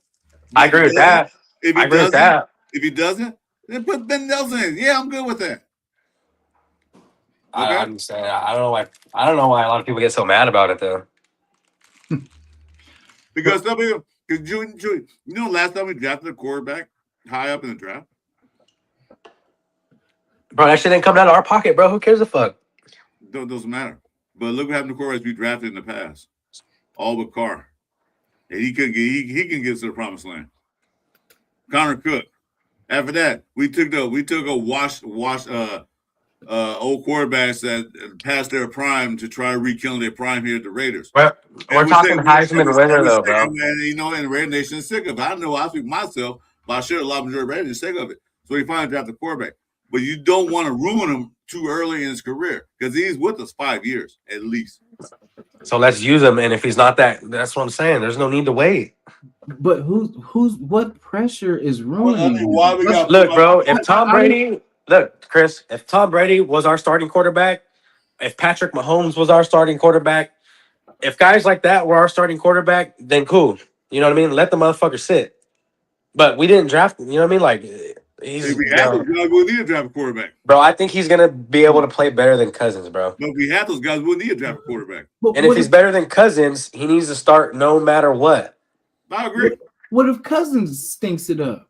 You know what I mean? Like it's not saying that he's gonna be 10 games. And I'm not just riding Mendoza's cock, bro. I'm just being real, dude. Like, I agree. Why are you gonna draft this guy and then have him like we could have They already said in the press conference they're the best man that's going to play. So if it's Mendoza, then put him out there.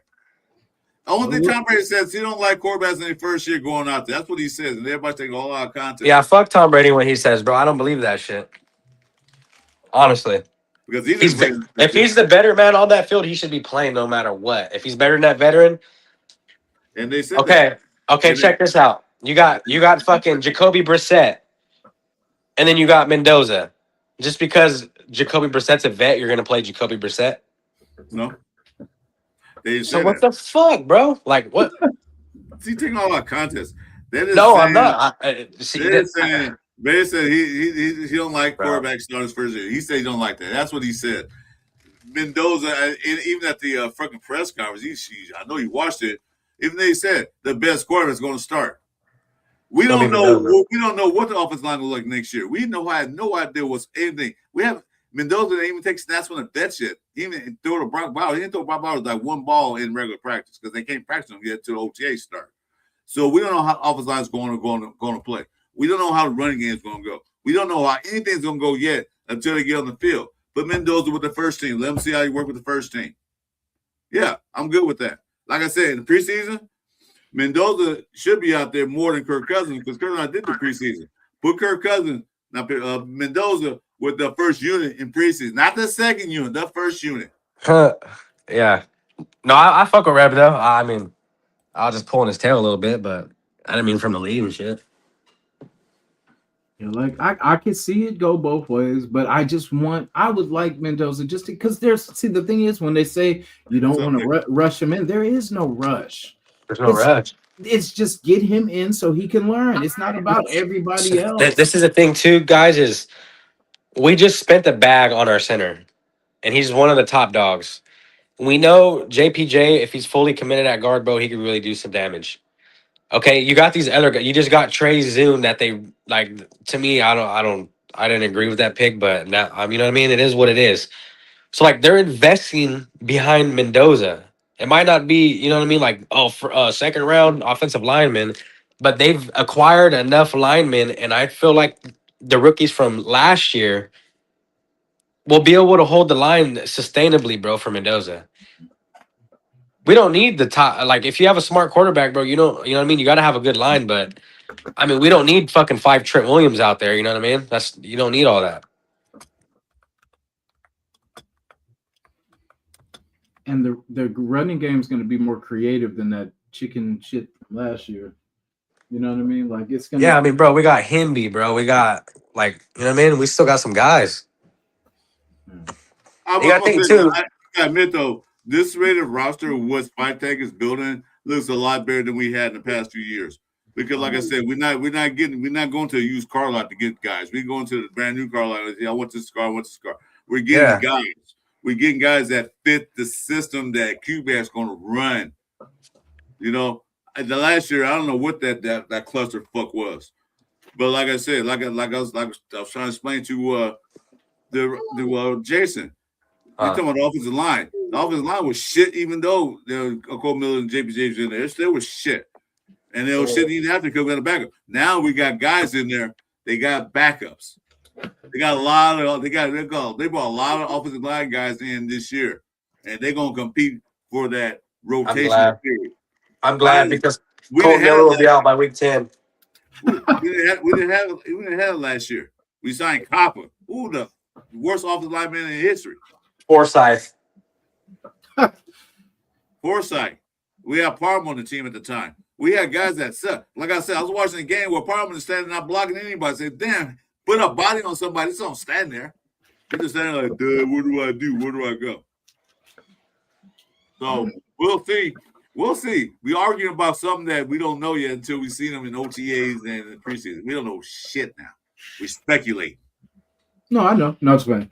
No, he. I'm just saying, bro. Like, if that's the case, if everyone's scared to rush him, then fucking you should just sign Carson Beck.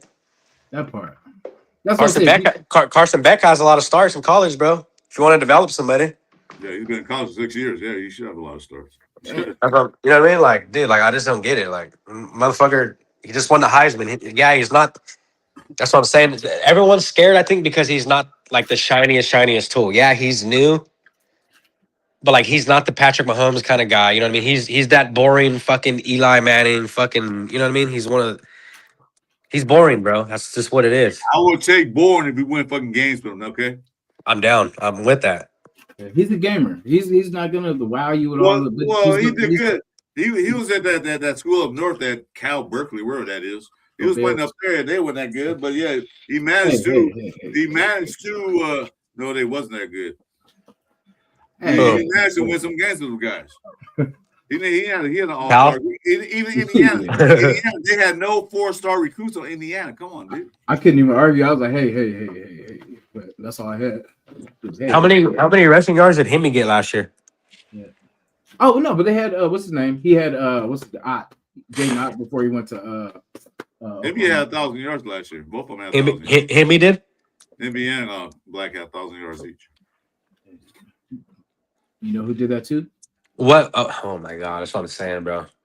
Oh, here we go. He wasn't surrounded by like killers. You know what I mean? No, Indiana wasn't like all that. Like, the defense was good. Don't get me wrong, but their offense wasn't. It wasn't a high-power offense. I'll tell you that. Mendoza scored when they need to score. They wasn't a high-power offense. They didn't score 40 points a game in Indiana. They might have scored 40 points against like Rutgers and those small schools. Well, they're still in the Big Ten, but he might have scored points against those guys. But he scored when he had to score, like against Penn State, against Oregon, against Ohio State. When he had to score, he put his foot in the ground and drove the damn team down the field and punched it in the end zone. In that Miami game, bro. In the Miami game, same thing. He went airborne to get that touchdown. They had to. He get it like a lot of punk quarterbacks do, like take. And Miami's defense with the best. Dude, they had a ton of motherfuckers going to draft this year. They won the best defense in the country. You talking about? That's what got them there was their defense. It wasn't Carson Beck. It was their defense that got them there. I never before that game happened too. Everyone was saying we don't know if Indiana can withhold this defense. That's what I said. I said it's gonna be a good game because that defense is like, I mean, Ohio State defense wasn't no slouch neither, but no, Ohio State is good, yeah, but still, like I said, he scored when he had to score, and that's not a quarterback I want. Don't throw an interception on the last drive when you try to make a fucking touchdown. No, get the ball down there and get a score, whether it's a game-winning field goal or a touchdown. That's what he did. That's what he's capable of doing. That's ready for the NFL yet? We don't know yet. Because there's a lot of things like Rebel said. A lot of things he got to learn. And he said that. I got to learn. I'm still learning. I'm watching tape. I'm watching film every day. And who is he watching film with? I wonder who. Kirk Cousins. Because Kirk Cousins seen it all. So, you say you might think Kirk Cousins has? Maybe he is. Maybe not. But I'll tell you one thing. He's not great, though. I already have Kirk Cousins here showing Mendoza the ropes than Geno fucking Smith do. I get that, but Kirk Cousins isn't really that great, to be real. And the point of being great is the point of knowing football, the NFL football. And the point of being great. Because if he was great, they would have probably drafted Mendoza. So it doesn't matter. Kirk Cousins is basically here to help guide him to be a professional football player. That's all Kirk Cousins is here. Now, and that's fine. And I get that, Chris, and I get where everyone's coming with that. But let the kid learn hands-on, and if he needs a shoulder to cry on, you're on the sideline. You know what I mean? You're on the sideline for him. I get that. Bro's trying to throw him there. Let him the chemistry build without him. Yeah, Wait. I read it wrong. You got to get off field with each other. Throw him there. Let them chemistry build up without him. We have a lot of new pieces, and it takes a couple of games for everyone to get together. Yeah, it's going to take some time. They're going to go out there right away. The thing everyone fails to realize is these motherfuckers are already practicing, bro. No, they're not. They're going to learn. They're not practicing. What are you talking about? They can't practice yet. They're not official yet. Oh, it's not official. This is the Raider mini rookie camp. They're going in there working with each other, bro. No, he's playing with the rookies. Maybe outside the practice field, they can do that, but they can't do it on the field in the facility. They can practice in a parking lot somewhere like at Walmart, but they can't do that in the field. See, Kirk Cousins has more playoff wins than every single quarterback we had since Rich Gannon. Yeah. Well, that's not saying much. Yeah, I was gonna say just one. It's just one. Yeah, that's saying much. I think it's 2. So why is he competing for a starting job if he's that good? That's what you do in football. You Yeah. compete anyway. We're number one now. You still compete. Yeah, I don't know. You mean to tell me that? I'm gonna go to Kansas City example. You mean to tell me that they get a bad quarterback? You mean to tell me the quarterback's not competing to beat Mahomes? Do you tell me he's okay? So Justin Fields? No, fuck that, bro. No, I don't believe that. I don't believe that, bro. If No, you're that good, bro, no. That's different. You know, You understand what I'm saying? I said, don't you think that every quarterback goes in there, they know who the starter is? You don't think they're not competing to win that spot? I mean, realistically, no. I'm sorry, but Justin Fields. Really? I mean, if you're smart, no. I am done with this show because you guys are not making No, no fucking sense. no, You mean to tell me that no literally, players go in there and if try I to go- start? Even that guy they drafted said, "I'm gonna compete against Matt Crosby. I'm gonna be better than Matt Crosby. I'm gonna compete against." Okay, him. but is he really? Is he really like in real life?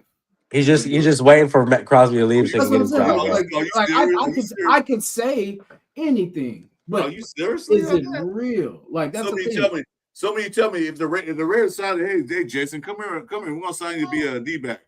You're not gonna compete against Stokes and try to win win the starting job.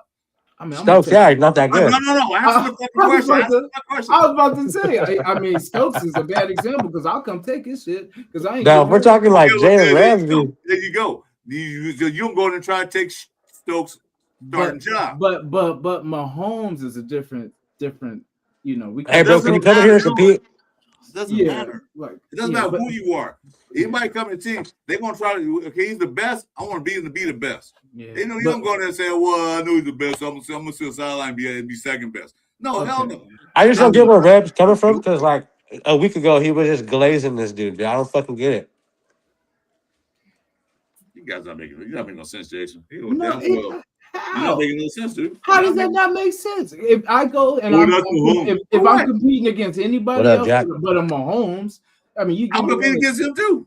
I mean, You never know. is it a real competition? Though? Doesn't matter. It You does still- matter. I'm not competing for nothing, bro. Like You- I don't. I was gonna go in there and I give you a say, second, Jack. I don't do shit just to do shit. Yeah, Like so- if Well, I just come in so there, I'm gonna sit I'm sideline. gonna take what I want. Like I'm not gonna. It has nothing to do with nobody else. It's what I do. But I'm saying, but you're putting me against Mahomes. Like So you said Damon's back said what's Mahomes. I'm not gonna compete because I'm just gonna sit on the back. They know they're not going to start. They know they're not going to. I said realistically. I said yes, That I is compete, realistic. but realistically, in my mind, I'm gonna know that I have no shot. Yeah. You know what I mean? Like No matter what. I'm Unless he gonna goes down. compete. I'm good, exactly. Unless he breaks his leg. You But I'm saying like that means no, you're not true no, competitive. listen, did I say I wasn't gonna compete? You I did. said when did I say Some that? people are meant for the bench, man. I said I'll Yeah, compete. I agree with that. But, But realistically, in my mind, I know I'm not getting the position. I never said I wasn't compete because you don't know me if you don't think I'm gonna compete.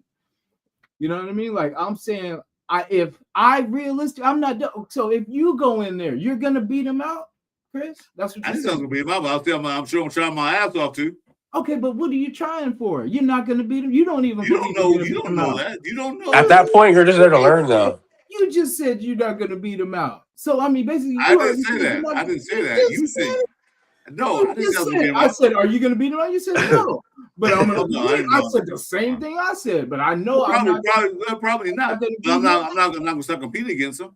Did I say I wasn't going to? I said the same thing you said. That's what I said. But realistically, in in my mind, I know that I'm not going to get that position because he's Patrick Mahomes. Unless he breaks. I would never think negative there. Unless he breaks. You got to be realistic, though, bro. That's the difference from Cal. Like, do you think Pavia really thinks he's going to start over Lamar Jackson? Cal and USC. That's the difference in Cal and USC right there. I believe you guys are all just speed. Do you think Diego Pavia thinks he's really going to start over Lamar Jackson? Yeah, his mind he does. Fuck no. He's like, I'm going to learn from this guy because I'm not really that good. Do you think Pavia in his mind thinks I'm going to take his job. Yeah. That's No. it. Hell no, Yeah. bro. And he's in Fuck the no. NFL. You know what I'm saying? So that's what I'm saying. People with smarts know what you're capable of. You know what you're capable of. And you know what I'm saying? Like, hey, he damn sure ain't got the size. He damn sure ain't got the speed that No, yeah, but Jackson the man got courage. He said that he told the guys, hey, look, when I come in the NFL, I'm going to be a starter. Yeah, maybe I'm on a the Browns or you know what I mean, some team like that. But fuck, No, he's on a ball. He's a Baltimore Ravens signed him. I know, but you're not starting over fucking Lamar Jackson. Yeah, he won't make it out of it. No matter what, bro. I don't think he's I don't give a fuck. If don't Lamar think he's- threw 20 picks in off season, dog, I don't give a fuck. He's not gonna I start. don't think he's starting on the second string guy. I don't know whoever that may be. Probably what's Jacoby Brissett. no, what's his name? He Yes, came back. The one from there was his backup number 2. That was years ago, and then he what was it? Shit, I forget his damn name, but can't think of it. But yeah, he was his backup a couple years ago. Then he went somewhere else, and then he just came back. Hey Jack, I'm gonna boot you out of here in 5 seconds, dude. How dare you say I'm fucking everybody? He said Chris Ford. Now, I mean, we don't know who's going to be right. I just feel like Chuy You take the shot. He might as well learn now because what's waiting a year? What are you gonna? Why slow the learn to next year? Why not do it now? I'm not saying sit in the year neither. I'm not saying the whole year. I said that makes no sense neither. Not the whole year. I was saying that you should get in there with the ones and learn the shit now. I'm not saying the first game, maybe the fourth game, maybe the third game. I don't know, but I'm just saying though, you got to learn. You got to take his lumps, you know, and learn. Got to get hit in the mouth a couple of times. Like, you know what? I ain't doing that shit again. So yeah, you got to learn. But I wasn't saying what Brady said. I'm gonna throw him out there his first year. Yeah, that's what Brady said. I'm not saying that. He is. Yeah. But we don't. Then Mendoza's built like that. He's a beast. He will take what's his, and he is our future.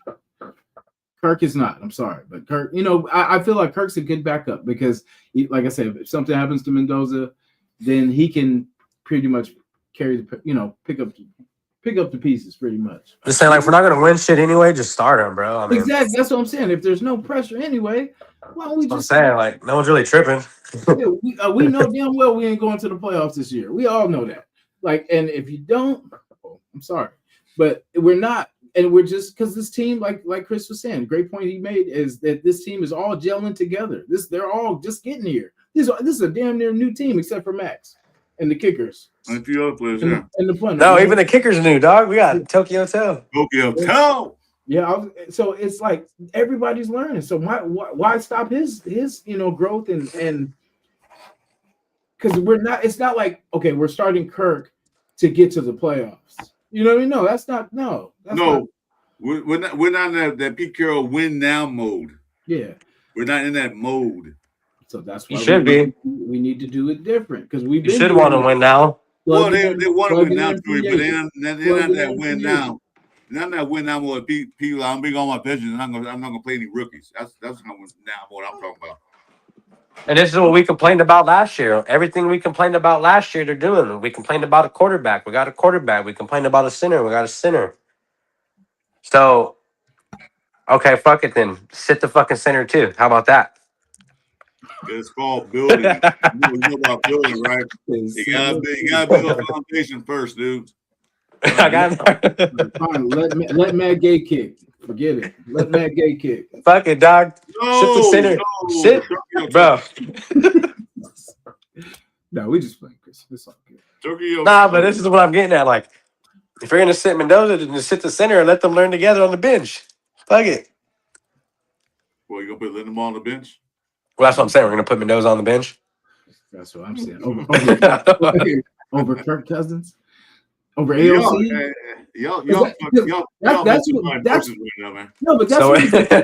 That's when it gets crazier when they say, okay, if Kirk Cousins messes up, we can just put AOC in. Like, what? How are we gonna skip over and go to AOC? If AOC was that, they would have been like, we don't need Mendoza. We got AOC. So AOC's been done so wrong by Raider Nation. He don't even want to fucking be here no more, bro. Hey, the only time he should have started is when Minshew started. That whole thing AOC should have had his time going into his second season for us to see is he or not. But instead, we got the Minshew shit show. And then the Geno shit show. And it's going to be the Kurt shit show. Damn, that's crazy. It's going to keep going until the rookie plays, bro. I'm telling you guys. Fernando.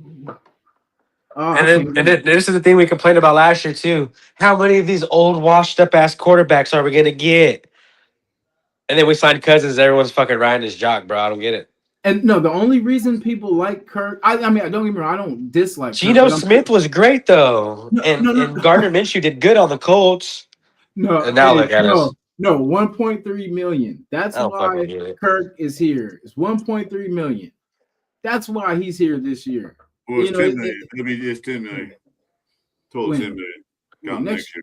Yeah, I'll say next year. But for this year, 1.3. So doesn't that look? I mean, for us to build our defense and do everything else, that's a pretty good deal to get in, and it's a pretty decent backup. You know, what I mean?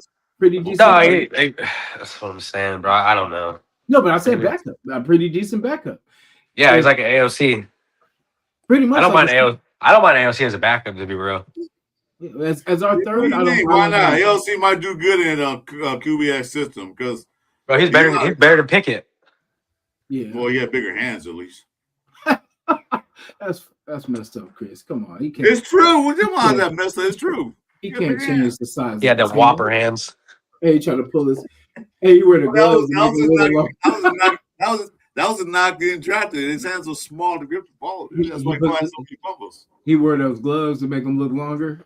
You know what I'm saying? I do got respect for O'Connell though, for the way they did him and the way he just kept going in there. I give him his props. Yeah, Chuy. So they signed that guy Jacob Clark from Missouri State. 6'8", and this dude's big. I know he's 6'5", 220 pounds. He's a big boy too. Damn, same size as Mendoza. What? I don't get why everyone's always so worried about him taking a snap under center, bro. Like that's what a fucking quarterback does. I'm sure he could do it. Yeah, they probably worry about that. He didn't play on the center. Yeah, but I mean, as long as he can hand that damn ball off and make them third down throws, that's all we need him to do. Honestly, I'm more interested in if Corey plays over Mendoza. They say he was out there playing. He looked pretty good. He was running and everything. So, Jamal McCoy? Yeah. He'll be really good for us, bro. If his shit goes good. If everything works out, I think he starts. I think Porter's in trouble. So you guys don't care about messing him up. That's what I'm saying, bro. No. I don't get it. Like why we don't let our quarterback is 6'5", I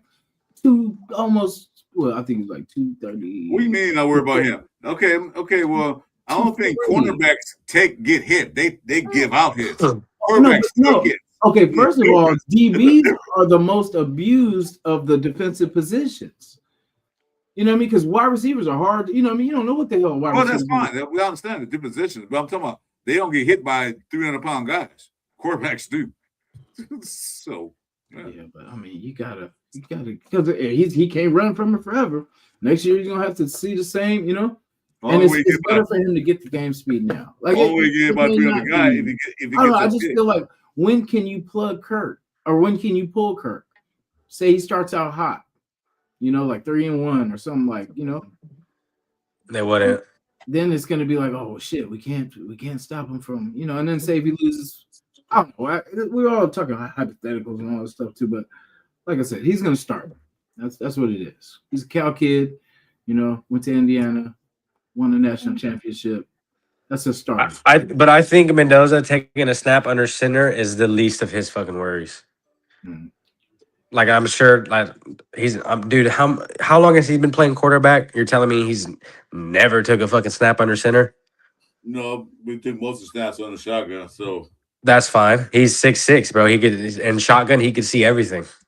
Yeah.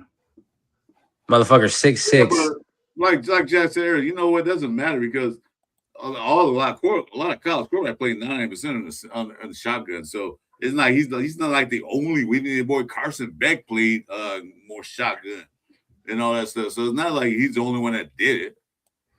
I'm sure they play. Now, when he played high school in Pop Warner, I'm sure he was under center.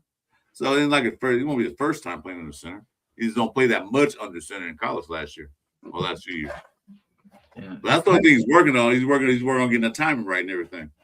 So that's what I'm saying. Knowing how he is, he's already working on that. Yes, he's working in a hotel room.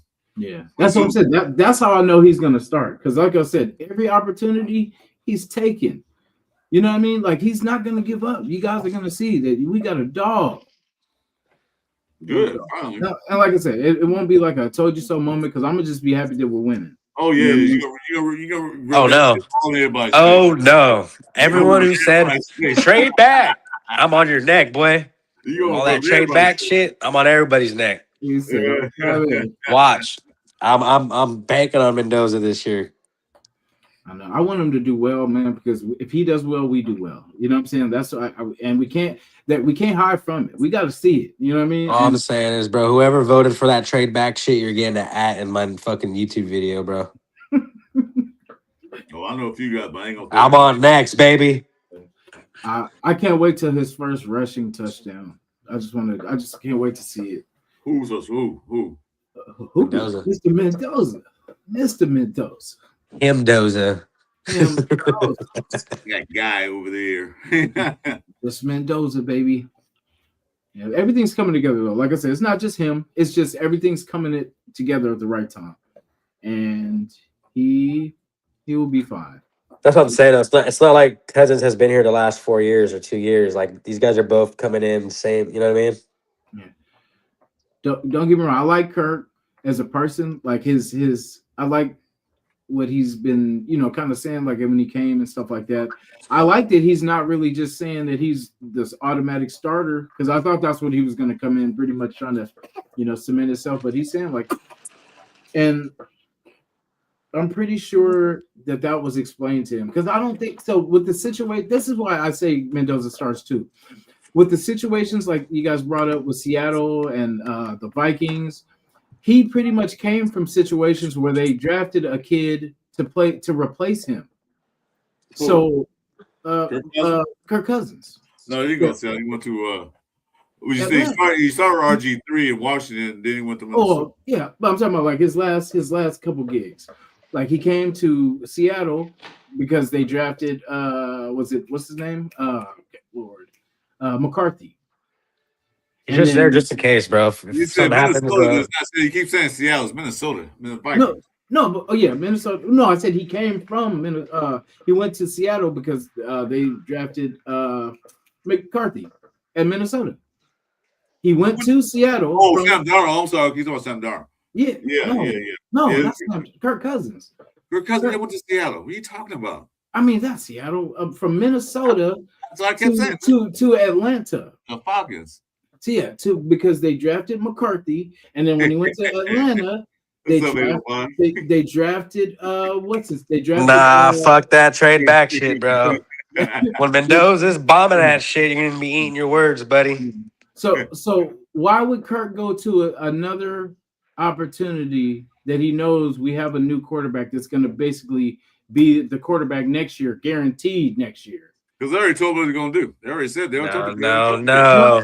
I feel like that would be the reason for him not to come. Trading back is not nice. I feel like he's going to just do his opportunity as a backup mentor and then go somewhere else next year and try to salvage, whatever career he has left. But I feel like he's only here as a mentor role. I don't really see him for 1.3. Are you going to risk you getting a multi-year contract? Kirk Cousins ain't worried about training him. He's worried about getting paid another year. Yeah, that's what I'm saying. Like he's trying to get his next contract. Like, and 1.3 million, that's not enough for me to break my back. You know what I'm saying? He ain't worried about it. Yeah, you know what I'm saying? If I'm not guaranteed here next year, I'm not breaking my back.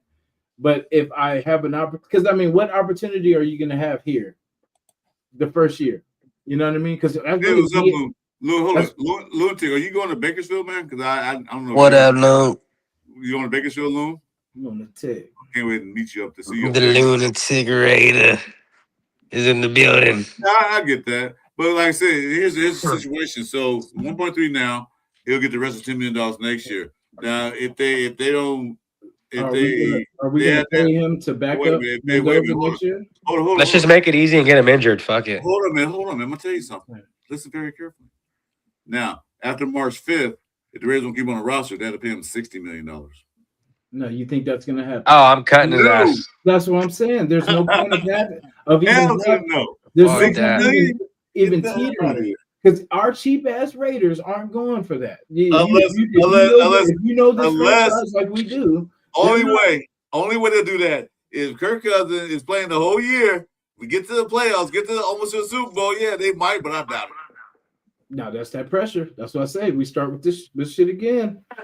Realistically, Chris, how are we going to improve from a 2-win? So I'm gonna say 2-win team, a 2-win team to a playoff team.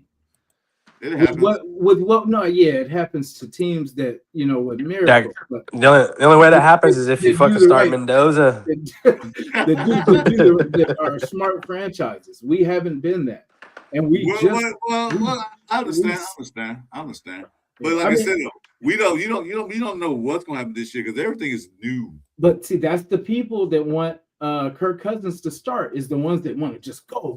No, There's let's no get our opportunity for future. Cousins anywhere in the team that could go to start or in a quarterback running. Will be in the running for next year. Yeah, it's next year. Everybody will run next year's draft. Who said those quarterbacks any good? We don't know. Yeah. They might stink years anyway. Like Drew Allard, supposed to be like one of the top quarterbacks in the nation. See, look, that's what I'm saying, bro. And then, There is nowhere for Cousins to be, dog. And that's why his bum ass is over here trying to fight for a either starting way, role.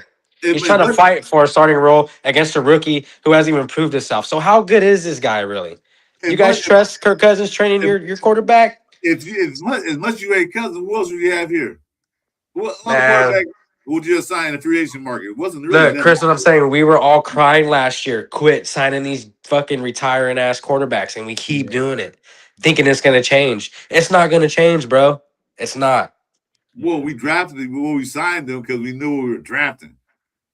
Yeah, I mean You know that? it's a good move for a backup quarterback. It's but cool. but not for a starter. The Cousins ain't it, bro. Cousins really ain't that good, bro. To be real. I ran him, Geno Smith, so that's all I got to say. I'm done. It's kind of the same. It's That's what I'm saying, though. It literally is the same. So I would just start Mendoza then. Because like Chuy says, really, if he was all that, he would be signed to a multi somewhere. Not He was. Yeah, but where is he now? He's with the Raiders, Chris. Because Atlanta won no more. He's with the Raiders. I'm not putting Kirk Cousins up there like, yeah, I'm glad we got him. I was gonna say, cool. He's all right. No, yeah. I get it. I remember some people signed Cousins a couple years ago when he traded before he signed Atlanta. Now I said he wants so much money. I said, hell no. Why would we sign this guy? He ain't worth all that. Best QB since DC. He took Minnesota to the playoffs, but he wasn't all that thing. He didn't take him to the Super Bowl. And then, I would put Cousins in the same category as Derek Carr. Yeah. Yeah, I can go with that. Same agents too. They're the same agent type. You know what I mean? Like you're not really gonna get nowhere like that. I mean, yeah, it's probably great for the room, but we gotta let this kid play, bro. I said I would have Kirk Cousins than Geno Smith. I ain't said Geno Smith better than Kirk Cousins. He said, Oh, word. He said, Hell no. I would have Kirk Cousins with Geno Smith any day right now. Yeah. I don't care. I don't know what you listen to. Yeah. Kirk, Yeah. no, but why? This is my thing is why. So, what if we wait a year or two and Mendoza's really just shit? Like we could have figured it out this year, you know? that part. Well, we should. I mean, we get a top pick and draft next year. Then we can get another quarterback. That's my thing, though. If he doesn't start, then that just shows me that they're not really that confident in him going in there and doing that. Oh man. Yeah, but We gotta wait though. Yeah, G-Fam's right. We just gotta wait, bro, because Kubiak said, bro, best one's gonna play. Hey Jack, this was saying that, dude. You owe me 2 drinks now. I was gonna charge you 1 drink. You owe me 2 drinks, and we get the Bakersfield. So now you gotta buy me 2. Yeah, 805. I owe you a drink too, brother. I agree with. Hey, Chuy, are you going to Bakersfield? Can you make it or no? Dude, my life's all fucked up right now. I know it is. Not like that, but I'm just hella busy. Yeah, I know. I was saying, I thought you had mentioned that you wanted to go this in our. I do want to go. I wanted to go last year, but fuck, man. Hey, stay at the show. More shows our business card and bring out there. You're gonna like it. All right. Anyway, Well, we've been on 2 hours, guys. It's almost time to wrap it up, but we got like 22 in the building. I'm Let's so okay. Hold on a minute. Okay. Let's do this. Let's do this. I'm gonna lay the baby down. it's all right, Chris. These 22 motherfuckers need to get their ass in bed too. He said it too. What now? Never mind. No, It's all good. It's all good. Yeah. And Rebel, not saying that we were right, wrong. You know what I'm saying? I just that's my opinion. Like I feel like might as well get it out the way. If it's going down, let's get it over with. No, I love Rebel. I love Rebel. I was just pulling his tail earlier. Well, that's what show's all about. Everybody talk their opinion, man. Everybody can't agree the same thing. The show be freaking boring. Yeah. Because I mean he's a cow guy, so of course that's my boy, man. This is just the first time I've been on live to really express myself about Mendoza, and I feel like I did a really good job. Hey, Cinco de Mayo. Hey, he said Cinco de Mayo, damn it. You know what I'm saying? If not today, then when? You know what I'm saying? Like, when's the right moment? If it ain't You tonight, feel me? you know? I never really got to talk to anybody about this, and I feel like I really let it all out, you know? I never really knew my father, man. You know what I'm saying? Like, no. Oh, sorry. That's a separate issue. You didn't do your father. Yeah, I mean, Oh, shit. Pops went to get milk, never came back. Yeah. No, Pop didn't. No, Pop said no, I ain't get milk. Pop said no, I'm out of here. He dropped the milk and was out. No, my miss. Look at 805. that. Do you want Mendoza to start day one? 100% said no already. Well, That's crazy. What? Why not? No, but that's that's where we get into. You know what? We get into that where we want. Don't start, guys. I'm gonna start tripping. I'm gonna start tripping. Only one person voted. Wait a minute. We gotta slow down. I'm gonna have a one-on-one intervention with everyone who votes no on that motherfucker. Well, only one person voted, man. So wait. So drop it down in the comment, your name, and let's set up an intervention. What you gonna do?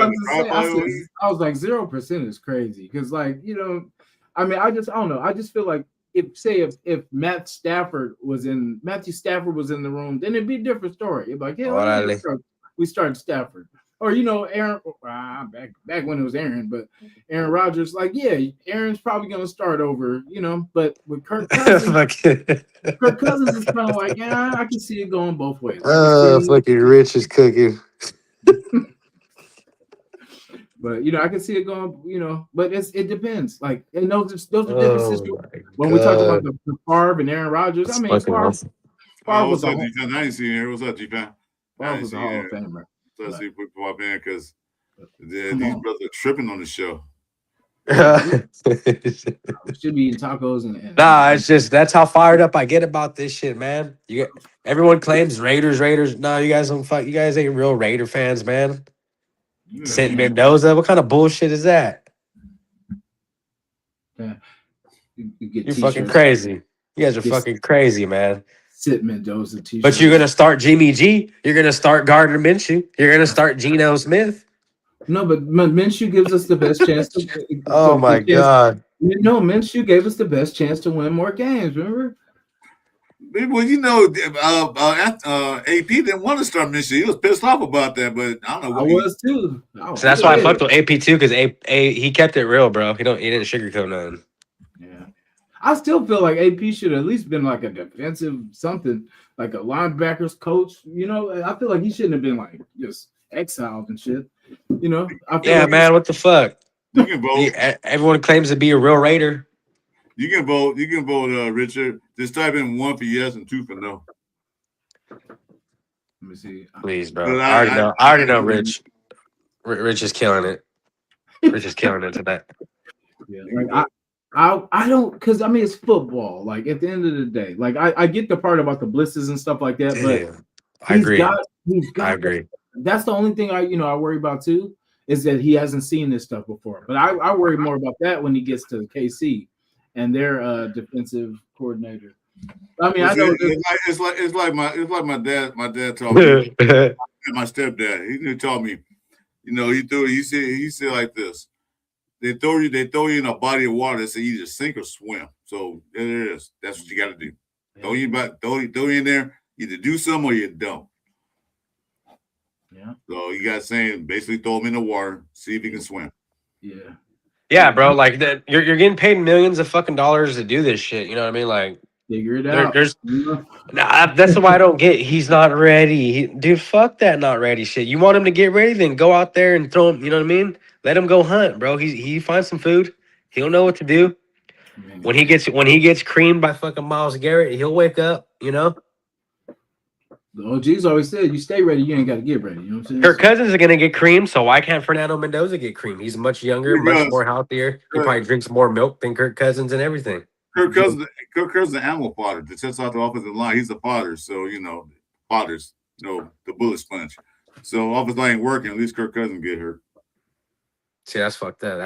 That's how we think now. Well, you one who says you don't like Kirk Cousins, he's ass. So now it's fuck the vet, huh? Well, you said it. I'm going with what you said. Fuck Kirk Cousins. So let's be the animal fodder. Don't get me wrong. It's hard for me to not get into that win now shit too, but I just know for our future, bro, we got to slow down. We got to slow this. We got to win now. No, it's not win now.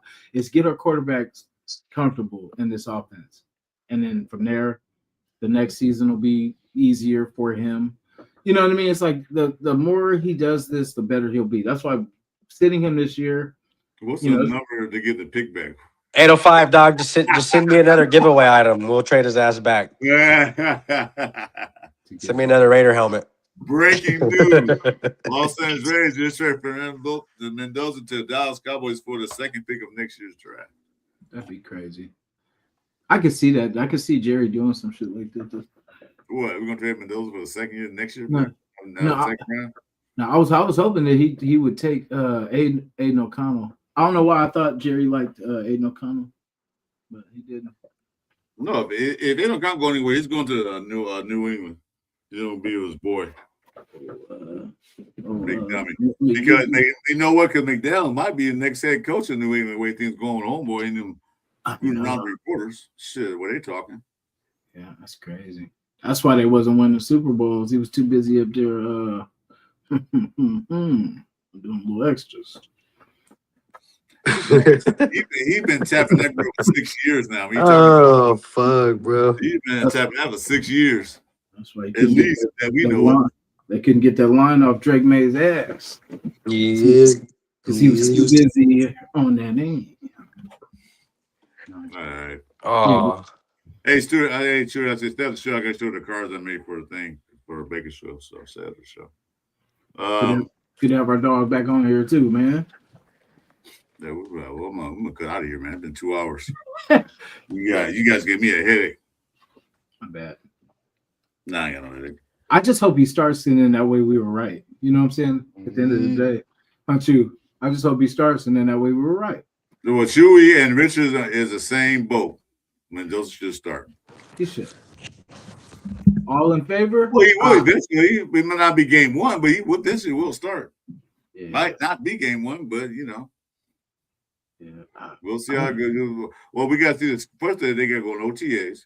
They got to go to they got to see the schedule. You got to see a lot of things. A lot of things got to happen because like I said, he hasn't even played with the starters yet.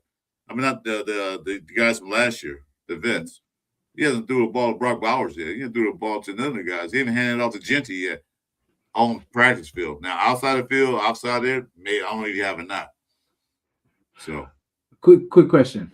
Say Kirk, say like next week or whenever they start practicing, whatever. Say Kirk Cousins gets injured, like Achilles, some long term.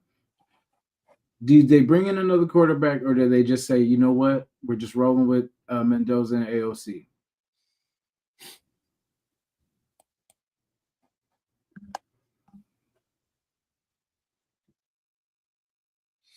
That'd be a hard question to answer. Who you gonna bring in? Exactly. Yeah. AOC been there for like forever, seemed like. He's a UDFA. I would say you let Mendoza play, you have AOC back him up. Depending on how serious the injury is to Kirk Cousins. He's out for a few weeks. okay, fine. If he's out for the rest of the year, that's different. I would bring another quarterback. I'll try to find a bet that's out there. Yeah, I wouldn't. Yeah. Because you don't want to put all your eggs in a basket with 2 rookies and a 3rd-year guy. You know. And technically, Mendoza's more mobile than them both. To be honest. Yeah. So I would say he fits really the scheme a little bit better because Kirk's numbers did go up those years he was with Kubiak in that offense. He took him to the playoffs. What are you talking about? But they had a running game too when they had what's his name? Yeah, what's his 33? They had him and then they had the other dude. Oh well. Anyway, but yeah, like I said, like it's I don't know what the point of that was, but now that I forgot, I couldn't think of their name, so I forgot what that was even about. But I don't know. It's hard to say, man. Like I could see both ways. I could see where Kirk, but then eventually Mendoza's going to come in. It's not like because if they're seeing it how we've been talking about it, and like I said, we'll make this quick so we can wrap it. I don't know. Free agent quarterback for us has not been good, and that's why this was supposed to be the change. This is supposed to be us resetting the right way and doing it the right way. So that's why I say, like, it has to be Mendoza has to start because how are you going to see if he's not ready unless you put him in? And you never know, he might shine. You know, I mean, that's the thing. You can't steal the moment away from him and not give him the opportunity to prove people wrong. I don't get it. Go ahead, Jack. This will be a fun debate in Bakersfield, Mendoza and Chris Ford. Who starts?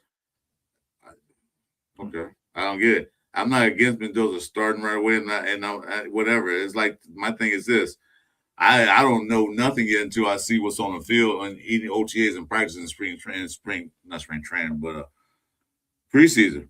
I don't know what we got out there. I don't know if offensive line is good enough to protect Mendoza or Kirk Cousins or Jacobs or AOC.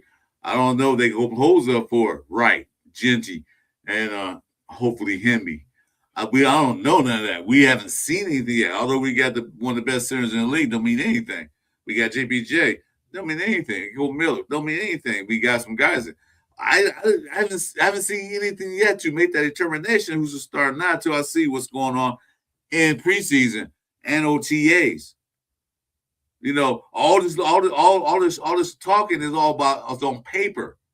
Paper don't win games. You know, I say, hell, you know what? Once you start that guy Jacobs from Missouri State, let him start. He might be better than all of them put together. We don't know till we see what's out there first. Understand me? There's no debate. I'm just saying what they're saying. Mendoza should win a year. Well, I don't say a whole year. Maybe a couple of games, first 2 games, or if Cousin goes out there, lights shit up for the first game of the season, he lights up for the next 5 to 8 games. Then okay, why put Mendoza out there? Why mess it up? Right? Now, if he goes out there and shit the bed the first 3-4 games, yeah, I'll put Mendoza out there right away. So anyway, me personally, to be honest with you, I'm happy that the Raiders drafted a quarterback. Hope he's the guy to be our franchise quarterback going forward. I'm not gonna say this year will be the guy. Maybe he will be. Hopefully he will be. But if not, fine. He can learn. He got another year. I'm glad what they did this offseason. I'm happy for everything. I can't wait to see it. I'm not hyped about it. I'm not gonna jump up. Mendoza start, everybody start. Well, shit, that's gets all the rookies in. Let all the rookies in. Let them all start. Just know it's gonna be ticket sales over everything. So, you know, they're gonna go whatever direction that's gonna sell tickets. Yeah, I agree. I understand that. You need to get out there and learn. Yeah, I know. I'm not saying you don't. But the thing is that I didn't want to put him out there and get him ruined because My bad. I don't want to get out there and get ruined because a lot of these first-round quarterbacks, first overall pick quarterbacks suck. I mean, suck, but they went out there throwing a fire. Didn't know a damn thing about the pro football, and then they got burned. I look at the Tua Herbert draft. I forgot there was somebody else. I forgot who was it. Kenny Pickett? Who was the other one that got drafted? It was 3 in that first. Kenny Pickett was overall on the pick for the Pittsburgh Steelers. Yeah, I was gonna say because out of that class, there's still Herbert's still playing for the Chargers, and Tua's still playing, but he's playing for the Falcons now. Like that's what I say. If you think Mendoza's gonna be worse than them or better, like does he have the opportunity to be? I don't know. I just want to feel. All that Mendoza did was win the Heisman, win the national championship, played in the the rookie minicamp with the other rookies. He haven't played with the vet shit. I don't know. You can say you want to. Yeah, he looked good in college, but a lot of college play don't translate to NFL. A lot of players don't. It's not all of them do. Some do come out of college and then boom, hit the ground running. But some takes a little time to develop. I don't know. So you can't put judgment on something you haven't seen yet. How you going to? Yeah, he should be good. Yeah, he's good in college, but we do it every year. We say, "Well, we're gonna make the playoffs. We're gonna make the play." We always do that. What I got to do? We literally every team, every year. Every team says that, Jason, except for the Browns and the Jets. No, every team believe that. But I'm saying though, you talking about Mendoza, this Mendoza. I said, I don't know. We haven't seen anything yet. Yeah. Well, you're a USC fan. You know, it's. I watch. Like I said, I'm not even gonna talk about it. I'm gonna just let it happen. Yeah, I agree real fine. You can see a lot in practice and position rooms. You can't get an indication. You can't get an indication of someone's ready or without seeing them in games. Problem is coaches rush process or see it incorrectly or both. Yeah, I agree with that. But like I said, we haven't seen Mendoza even play with the presumptive stars for next year, the vets. We don't even know what he can do. And it's May. Like I said, I'm confident that by August, he's going to be a lot farther. You've got 3+ months for him to get ready. I mean, that's a pretty long time. Of course, he's a smart guy. Of course, he's gonna get it. He's starting to get it now. Yeah, he'll be fine. Like I said, he's gonna be ready. By that time, he'll be ready. There's no reason to rush. And then, like I said, when we say ready, what are we ready for? This first year is a freebie. So, like I said, all we're doing is getting this team gelling together. So next year we can hit it hard, and you know what I'm saying, be a real competitive team. This year is unless we're a miracle team that just came together one year and just did what no other team could do, then cool. I would love that too. But realistically, in my mind, I would see this year as just being kind of a team where it's a wash, pretty much.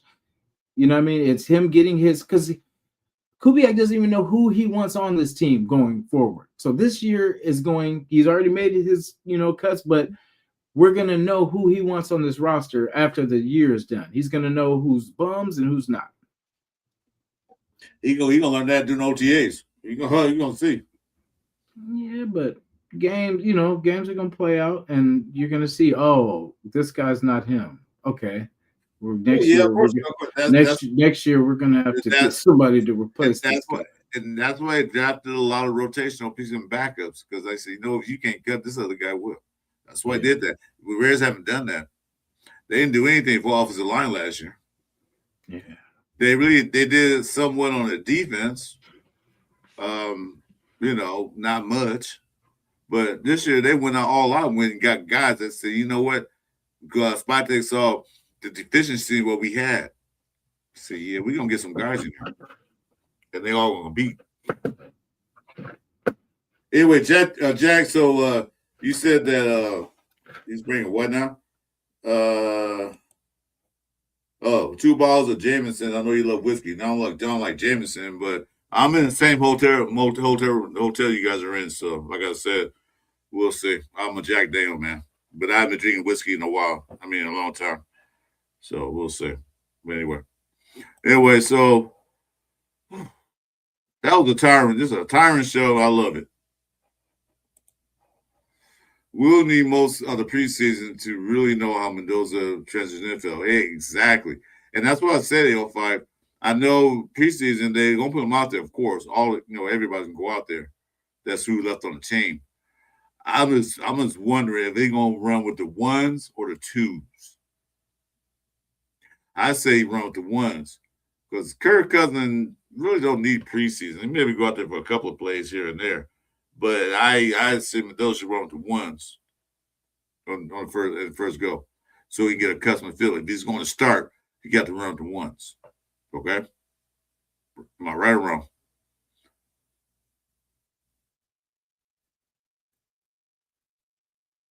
Can't hear you. They're saying between game 3 and 6, it's most likely that he'll start.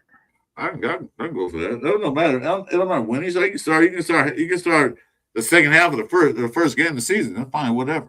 Yeah. But like I said, what I was saying earlier, that I want to see him preseason go with the ones. Mm-hmm. You know. Yeah, I would just. I don't know. I would get him. I just, like I said, that was my reason. I would just get him involved because at some point he's gonna have to learn anyway. Why not? Take those lumps, man. And plus, it's a man's game, man. Like, it's not for the timid. It's not for you're either a dog or you're, just another guy.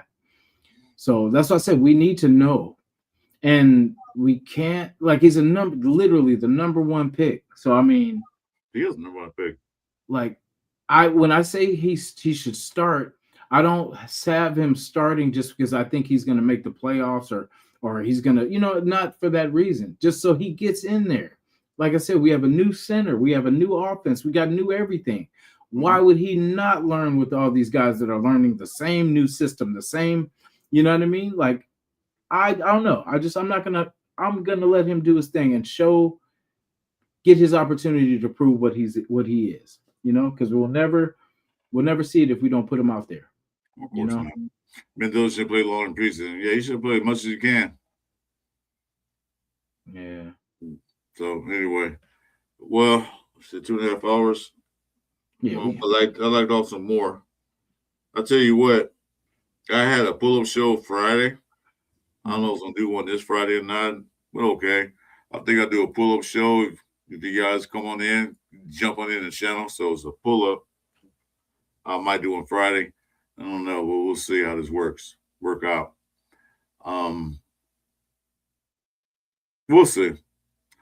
When the OTA start on May 18th, and they get out there, all the veterans and everything from last year get out there with Mendoza, all the receivers that played last year get out there with Mendoza, all the tight ends, all Genty's out there with Mendoza, everything else they have. We'll see. Then we can pass. Then we can put a better judgment, because you're putting judgment on a guy that hasn't even played with the veterans yet. Should he start? Should he not start? Well, we don't know.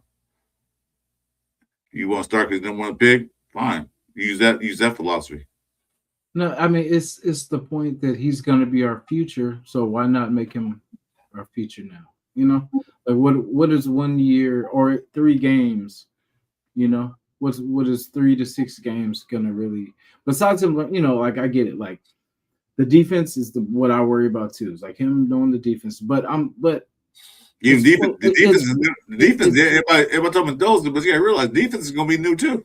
It's football, though. Like, you know what I'm saying? Like, it's not. It's not that complicated, but it's really not. It's football. You know what I'm saying? It's still different to people that aren't, that don't know. And yeah, you're just gonna struggle. But I'm saying, like, it's football. It's like he's gonna be fine. And it's not like he's walking into the team of last year or the year before. This is actually, hopefully. But see, that's, like I said, I don't know if this offensive line is gonna be good. We on paper, yeah, we see, but until I see that, because that's gonna be the difference of him starting too, is if we can't run the ball, then yeah, of course Kirk Cousins is gonna be in there. But if we got a decent ass running game, I think that'll kind of up the chances of him, unless they're like, you know what, I think with this running game, Kirk can get us to the playoffs. So that's what I'm making, Richard. I don't want to see with the 2s and 3s out there that may or may not make the team get hurt. I don't want to see that. So yeah, I agree. That's a great point too. You know, why put him with the 2s and 3s if we can Yeah, put him they're the ones. The guys are going to be out there every day. Yeah. Who you guys going to pick on after OTS? Who's going to be stars on the offensive line? I want to see him out there with those guys. I don't want to see him out there with the UDFAs and stuff, because that's how they get hurt. Because you know what happens in the preseason? The other guys on the other side try to make the team too, so they're gonna go balls out to try to do what they can to make a team. So I don't want to see that. How's his slide too? I've never seen him slide. I don't think that I can remember. Electric slide or what? No, when he, like his quarterback scramble and then him protecting himself. I had never seen him slide. I don't know. I was gonna say because he's a pretty tough. That someone's got to work with him on that too. Is sliding. Somebody where they get down, don't try to take that hit. Yeah, because he's gonna try to take that hit, and he's got to. Yeah, someone's got to. That's what they should be working with him on too. Is sliding and protecting. Yeah, they're gonna work on all that stuff. They got a long way to go. Mm-hmm. I'm sure gonna work on everything. Yeah. Anyway, yeah. So I'm gonna go ahead and call it. Got anything else you want to say besides Mendoza should start? No, I've said enough. But me and Rebel got one coming Friday night too, y'all. It's gonna be probably late night, either 9 p.m. or later, but you know what I'm saying, late night Friday show. Baby will be asleep. You know what I'm saying? So we get active. I was like, Chris, if you doing too, I was saying we can talk about if you want to do one together, we can, or if you got something separate or whatever too. No, I see what you're doing. You had a show with a homeboy, and then you had a show with Rebel. Now you trying to break up with me. I'm all, we got to do. It's training camp, man. We gotta, we gotta test some things out. You trying to break up with me? I'm fine with that. Nobody likes me. Everybody hates me. There's nobody subscribed to my channel. Nobody. Chris, you've been in the league a long time, man. It's time to, we're gonna go a little younger. We're gonna go, a little cheaper. You're pretty. That's some bullshit he's saying. I don't know what he's talking about. For life, man. We understand.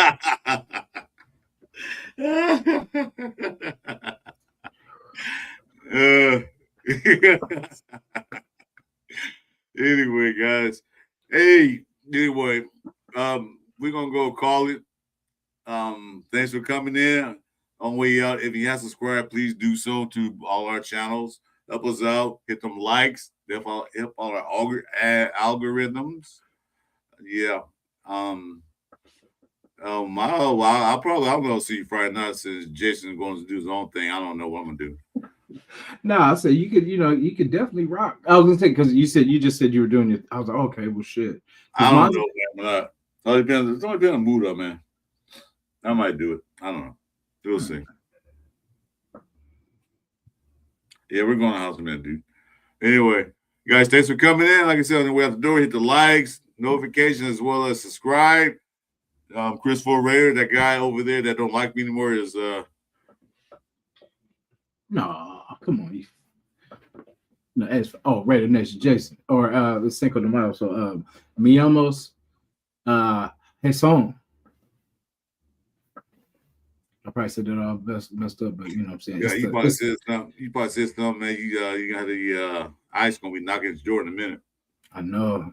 Hey, I'm on. All right, you too, Richard.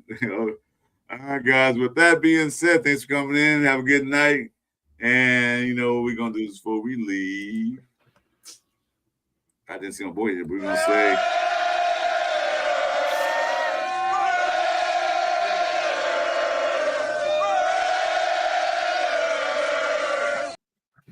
For life. Good night, guys. Let's go. Raiders. Raider Nation Jasin. Chris Raiders. Chuy and this the Cover 3 show. Raider Nation Jasin. Chris Raiders. Chuy and this the Cover 3 show.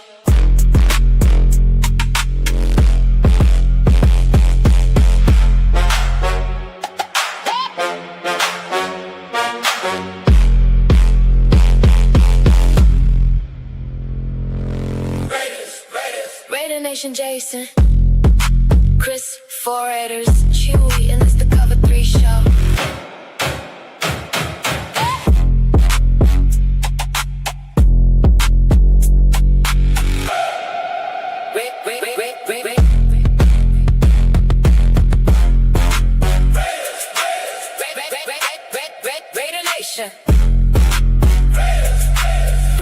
Raiders, Raiders, Raiders, Raiders.